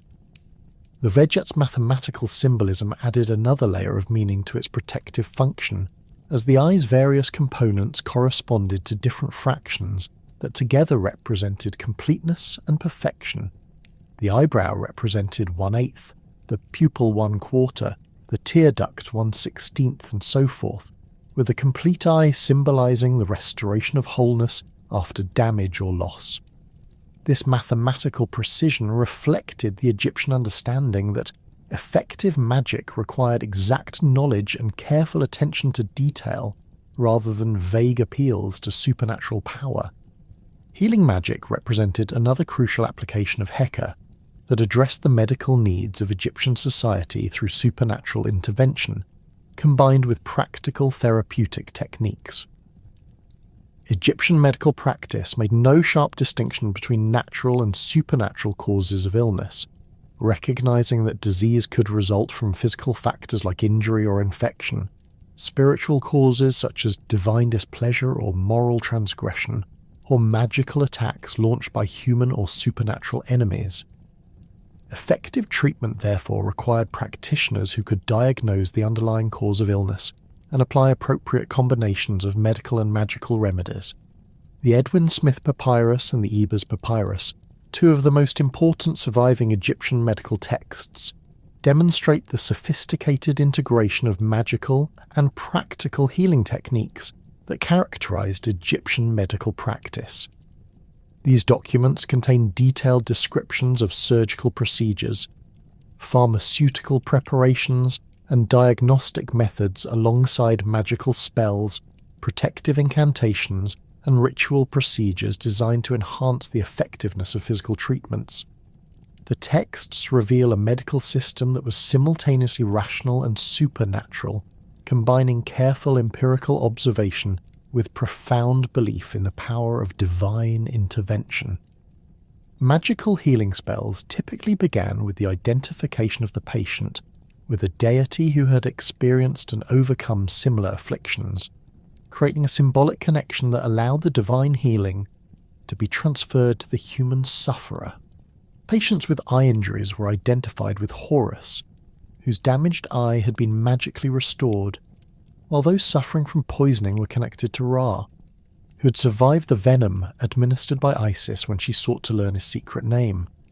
These identifications were not merely metaphorical, but were understood to create actual magical links that enabled divine healing power to flow from the god to the patient. The preparation of magical medicines required extensive knowledge of the supernatural properties of various substances and their proper combination, according to magical as well as pharmacological principles. Honey was valued not only for its natural antibacterial properties, but also for its solar associations and its connection to the tears of Ra, making it particularly effective in treating ailments that were understood to have divine causes. Garlic was used both for its practical medicinal benefits and for its ability to repel hostile spirits and supernatural influences that might interfere with the healing process. The use of divine names and formulae in magical practice represented one of the most powerful and potentially dangerous aspects of Egyptian supernatural technique, as the correct pronunciation of divine names was believed to compel the gods themselves to respond to human requests. This power derived from the Egyptian understanding that names contained the essential identity and power of their bearers, making knowledge of secret divine names equivalent to possessing a portion of divine authority itself. The acquisition and use of such names required exceptional skill and moral righteousness, as improper use could result in divine retaliation against the presumptuous practitioner.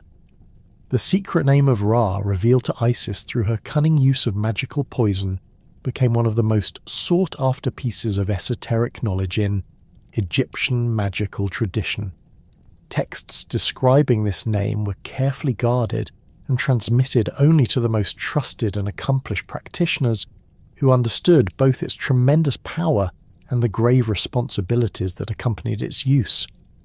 The name itself was sometimes written in cryptographic hieroglyphs or replaced with euphemisms and coded references that would prevent unauthorized persons from accessing its power even if they gained access to the written texts.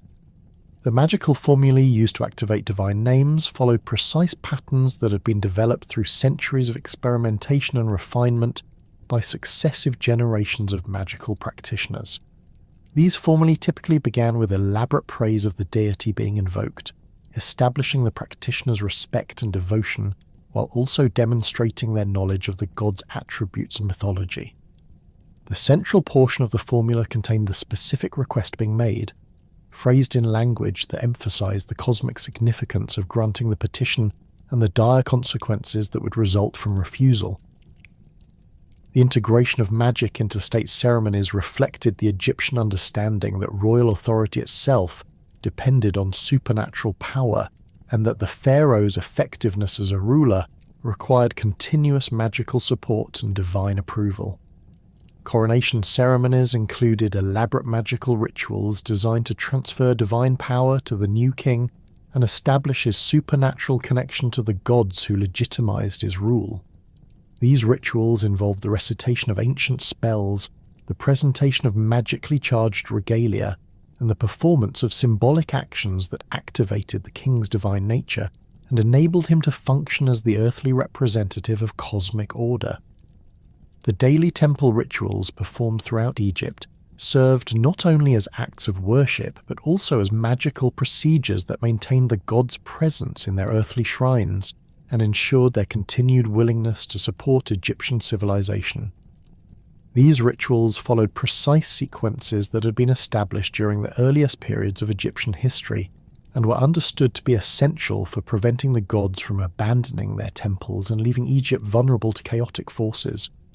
The morning awakening of the god's statue, the presentation of food offerings, and the evening closing of the shrine all functioned as magical acts that sustained divine power and maintained cosmic order. The connection between magic and medical practice extended beyond individual healing to encompass public health measures that protected entire communities from epidemic diseases and supernatural threats. During times of plague or other widespread illness, temple priests organized large-scale magical ceremonies that invoked divine protection for the entire population, while also implementing practical measures like quarantine procedures and the distribution of protective amulets. These community-wide magical interventions demonstrated the social dimension of Heka and its role in maintaining collective as well as individual well-being. The training of royal physicians required mastery of both magical and medical techniques, as these practitioners were responsible for maintaining the health of the pharaoh and his family, individuals whose physical condition had direct implications for the stability of cosmic order itself. Royal physicians underwent extensive education in the most sophisticated magical procedures available, learning to diagnose supernatural as well as natural causes of illness, and to apply the most powerful healing spells in their therapeutic arsenal.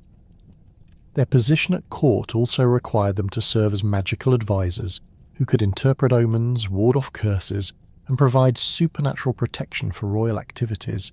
The magical protection of royal buildings and installations required specialized knowledge of architectural magic that integrated supernatural defenses into the physical structure of palaces, temples, and administrative buildings. Foundation deposits containing magical objects were buried beneath important buildings to establish supernatural protection from the moment of construction, while protective spells were inscribed on walls, doorframes, and other architectural elements to maintain continuous magical defense against hostile forces. The design and decoration of royal residences incorporated numerous magical symbols and protective devices that were understood to function as permanent magical installations rather than mere ornamental features. The sophisticated magical systems that had sustained Egyptian civilization for millennia faced their greatest challenge when Alexander the Great's conquest in 332 BC brought Greek administrative practices, philosophical concepts, and religious traditions into direct contact with 3,000 years of accumulated Egyptian theological development. Rather than simply displacing the ancient traditions, this encounter created a complex process of cultural synthesis that would transform both Egyptian and Greek religious understanding, while preserving essential elements of the pharaonic spiritual heritage in new and unexpected forms. The establishment of Alexandria as the new capital of Egypt under Ptolemaic rule created an unprecedented cosmopolitan environment where Egyptian priests, Greek philosophers, Jewish scholars, and intellectuals from throughout the Mediterranean world could engage in sustained theological dialogue. This intellectual ferment produced innovative religious concepts that combined Egyptian mythological narratives with Greek philosophical frameworks, creating syncretic deities and theological systems that appeal to the diverse populations of the Hellenistic world while maintaining recognizable connections to their Egyptian origins. The creation of Serapis represented the most ambitious and successful example of deliberate religious syncretism in the ancient world, combining the established Egyptian deity Osir-Apis with Greek divine attributes and iconographic elements to produce a god who could serve as a unifying religious focus for Egypt's mixed population. Ptolemy first commissioned this theological innovation as part of his broader strategy for legitimizing Macedonian rule over Egypt by creating religious institutions that would appeal to both Greek settlers and native Egyptian populations without completely abandoning either tradition. Serapis incorporated the regenerative symbolism and underworld authority of Osiris, with the healing powers and benevolent nature associated with Asclepius, the Greek god of medicine, while his iconography borrowed heavily from Zeus to establish his credentials as a supreme deity worthy of universal worship. The new god appeared as a bearded, mature man wearing the modius grain measure on his head, symbolizing agricultural abundance, while his seated posture and flowing robes conveyed the dignity and authority associated with divine kingship in both Egyptian and Greek traditions. The theological development of Serapis required extensive collaboration between Egyptian priests and Greek scholars who worked together to create comprehensive mythological narratives, ritual procedures, and doctrinal frameworks that could support the new deity's worship throughout the Mediterranean world. Egyptian priests contributed their detailed knowledge of Osiris mythology and the sophisticated magical techniques that had developed around his cult, while Greek intellectuals provided philosophical concepts and literary forms that could make these ancient traditions accessible to educated Hellenistic audiences. The Serapeum at Alexandria, constructed as the primary cult centre for the new deity, represented a remarkable fusion of Egyptian and Greek architectural principles that created worship spaces suitable for both traditional Egyptian ritual practices and the more public, community-oriented religious activities favoured by Greek populations. The temple complex included traditional Egyptian inner sanctuaries, where priests could perform the daily rituals necessary for maintaining divine presence, alongside Greek-style courtyards and colonnades, where larger congregations could gather for festivals and public ceremonies. The temple's library, which became one of the most important centres of learning in the ancient world, demonstrated the intellectual ambitions that characterised Ptolemaic religious policy. This institution housed not only the ritual texts necessary for Serapis worship, but also comprehensive collections of Egyptian religious literature, Greek philosophical works, and scholarly treatises that attempted to reconcile different cultural traditions through systematic comparative study.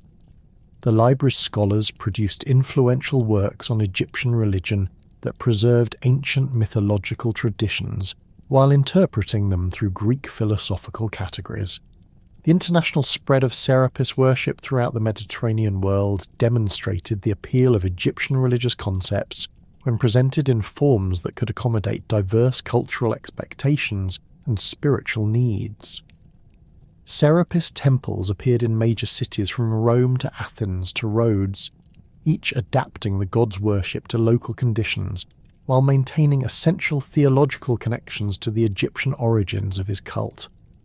These temples served not only as religious centres, but also as cultural institutions that introduced Greek and Roman populations to Egyptian theological concepts and magical practices. The Hellenization of traditional Egyptian deities created parallel processes of religious transformation that preserved ancient divine personalities while adapting their worship to meet the needs of cosmopolitan urban populations. Isis underwent perhaps the most dramatic transformation, evolving from her original role as a specifically Egyptian goddess of magic and motherhood into a universal deity whose worship spread throughout the Roman Empire and beyond. Her appeal to diverse populations reflected both the universal themes addressed by her mythology and the sophisticated theological framework that Egyptian priests had developed around her cult over millennia. Greek and Roman devotees of Isis were particularly attracted to her role as a goddess, who had overcome tremendous adversity through her own efforts and magical knowledge, making her an ideal patron for individuals facing personal challenges or seeking spiritual transformation. Her successful resurrection of Osiris demonstrated her mastery over death itself, while her protection of Horus during his vulnerable childhood established her credentials as a powerful guardian of families and communities. These mythological credentials, combined with the elaborate ritual procedures and magical techniques associated with her worship, created a religious system that offered both emotional satisfaction and practical benefits to her followers. The mystery religions that developed around Isis worship in the Greco-Roman world represented a significant departure from traditional Egyptian religious practices, emphasizing personal spiritual transformation and individual salvation rather than the collective maintenance of cosmic order that had characterized pharaonic religion. These mystery cults offered initiates the promise of personal immortality and direct communion with divine power through elaborate initiation ceremonies that combined Egyptian mythological narratives with Greek concepts of spiritual purification and philosophical enlightenment. The initiation procedures for Isis mysteries, as described in Apuleius's The Golden Ass, involved complex symbolic death and rebirth experiences that allowed participants to identify personally with the goddess's triumph over adversity and her mastery of the forces that governed life and death. These ceremonies took place in specially constructed temple facilities that could accommodate the dramatic ritual requirements while maintaining the secrecy that was essential for preserving the mystery's spiritual effectiveness and social exclusivity.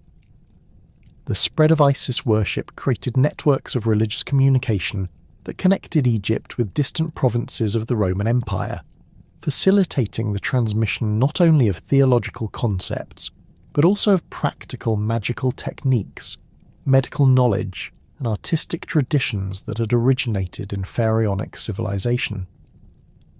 Isis temples throughout the empire served as centers for the preservation and adaptation of Egyptian cultural traditions, maintaining libraries of hieroglyphic texts and training priests in the ancient ritual procedures necessary for authentic worship of Egyptian deities. The continued vitality of traditional Egyptian religion in native temple complexes like Dendera and Edfu demonstrated the persistence of pharaonic religious traditions, even as Greco-Roman influences transformed the broader cultural landscape of Egypt. These temples, constructed during the Ptolemaic and Roman periods, represented the culmination of 3 millennia of Egyptian architectural and theological development, incorporating the most sophisticated understanding of divine symbolism, ritual requirements, and magical principles that Egyptian civilization had achieved. The Temple of Hathor at Dendera, completed during the Roman period but following architectural principles and decorative programs that preserved essential pharaonic traditions, served as a comprehensive repository of Egyptian astronomical knowledge, mythological narratives, and ritual procedures.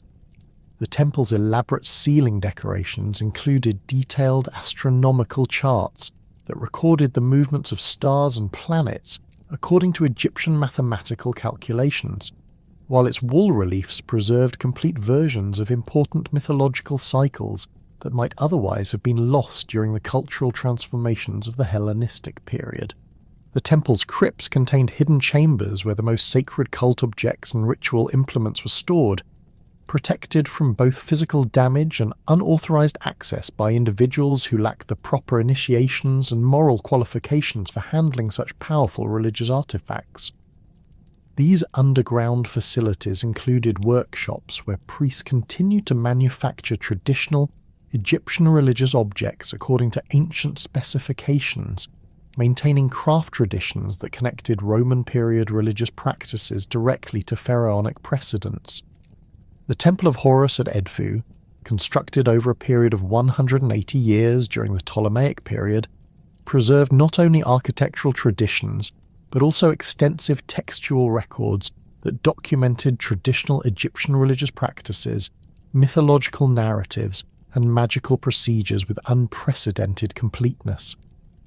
The temple's walls contained what amounted to a comprehensive encyclopedia of Egyptian religious knowledge, including detailed accounts of creation myths, divine genealogies, festival calendars, and ritual instructions that provided later scholars with invaluable insights into pharaonic religious traditions.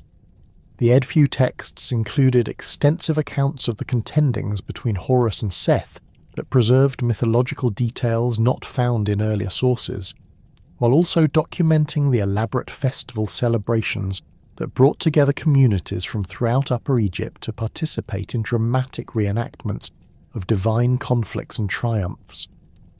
These festivals demonstrated the continued social importance of traditional Egyptian religion, even during periods when Greek and Roman cultural influences dominated official political and intellectual life. The persistence of traditional Egyptian religious practices in these temple complexes reflected not merely conservative attachment to ancient customs, but active adaptation and development of pharaonic traditions to meet the changing needs of Egyptian society under foreign rule. The priests who maintained these temples possessed sophisticated understanding of both traditional Egyptian theology and contemporary Greek philosophical concepts, enabling them to preserve essential religious traditions while also engaging productively with the intellectual challenges posed by Hellenistic culture. The gradual decline of traditional Egyptian religion began not with foreign conquest, but with the internal transformation of Egyptian society as urbanization, monetization, and cultural cosmopolitanism undermined the local community structures that had supported traditional religious practices for millennia. The ancient temple system depended on agricultural surpluses generated by rural communities whose religious life centered on local deities and seasonal festivals connected to the agricultural cycle. As Egypt became increasingly integrated into Mediterranean-wide commercial networks and urban populations grew at the expense of rural settlements, the economic and social foundations of traditional religion gradually eroded. The rise of Christianity in Egypt during the 2nd and 3rd centuries AD initially developed alongside, rather than in opposition to traditional Egyptian religious practices, with early Christian communities adopting Egyptian theological concepts, ritual procedures, and artistic traditions, while adapting them to serve Christian doctrinal requirements. The Christian understanding of resurrection, divine incarnation, and the triumph of good over evil showed clear influences from Egyptian mythological traditions, while Christian magical practices incorporated techniques and materials that had been developed within Egyptian temple complexes over many centuries. The development of Coptic Christianity represented a distinctive synthesis of Christian theology with Egyptian cultural traditions that preserved many elements of pharaonic religious understanding within a new theological framework. Coptic monasticism, which originated in the Egyptian desert during the 3rd century, adopted ascetic practices and spiritual disciplines that showed clear connections to ancient Egyptian religious traditions, while Coptic artistic traditions incorporated iconographic elements and symbolic systems that had been developed within pharaonic temple complexes. The persecution of traditional Egyptian religion during the later Roman period reflected not only Christian opposition to pagan practices, but also imperial administrative policies that sought to centralize religious authority and eliminate local religious traditions that might serve as focal points for political resistance. The closure of temples, the prohibition of traditional festivals, and the destruction of religious artifacts represented systematic attempts to eliminate the institutional framework that had supported Egyptian religious practices for over 3,000 years. The preservation of Egyptian mythological knowledge in classical sources ensured that essential elements of pharaonic religious traditions would survive the destruction of their original institutional context and remain available for later scholarly investigation and cultural appreciation. Greek and Roman authors like Herodotus, Diodorus Siculus, and Plutarch recorded detailed accounts of Egyptian religious practices, mythological narratives, and theological concepts that preserved information about traditions that might otherwise have been completely lost during the cultural transformations of late antiquity. Plutarch's treatise on Isis and Osiris represented the most comprehensive ancient attempt to interpret Egyptian mythology according to Greek philosophical principles, preserving detailed accounts of the Osiris cycle, while also demonstrating how Egyptian religious concepts could be understood within broader Mediterranean intellectual traditions. His work influenced later European understanding of Egyptian religion and provided medieval and Renaissance scholars with access to mythological traditions that had originated in pharaonic civilization. The Islamic conquest of Egypt in 641 AD marked the final transformation of the religious landscape, that had been dominated by variations of Egyptian religious traditions for over 3 millennia. While Islam showed little direct influence from Egyptian mythology, the new religion's emphasis on divine unity, moral judgment, and resurrection showed theological parallels with concepts that had been central to Egyptian religious understanding. The survival of Coptic Christianity in Egypt ensured that some elements of the ancient religious synthesis would persist even under Islamic rule. The legacy of Egyptian mythology extended far beyond the geographical boundaries of Egypt itself, influencing religious and philosophical traditions throughout the Mediterranean world and beyond.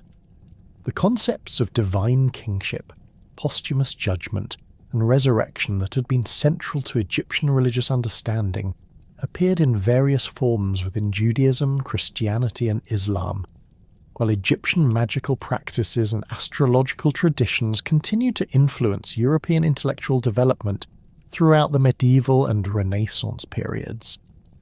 The rediscovery of Egyptian hieroglyphic texts during the 19th century opened new possibilities for understanding the original sources of Egyptian religious traditions, revealing the sophistication and complexity of theological systems that had been preserved only in fragmentary form through classical sources. The decipherment of the Rosetta Stone and the subsequent translation of Egyptian religious texts demonstrated the remarkable continuity of religious traditions that had maintained their essential characteristics across more than 3,000 years of political and cultural change. Modern archaeological investigations at sites like the Valley of the Kings, Karnak, and Abu Simbel have revealed the material culture that supported Egyptian religious practices, providing insights into the daily operations of temple complexes, the training of priests, and the integration of religious activities into broader social and economic systems.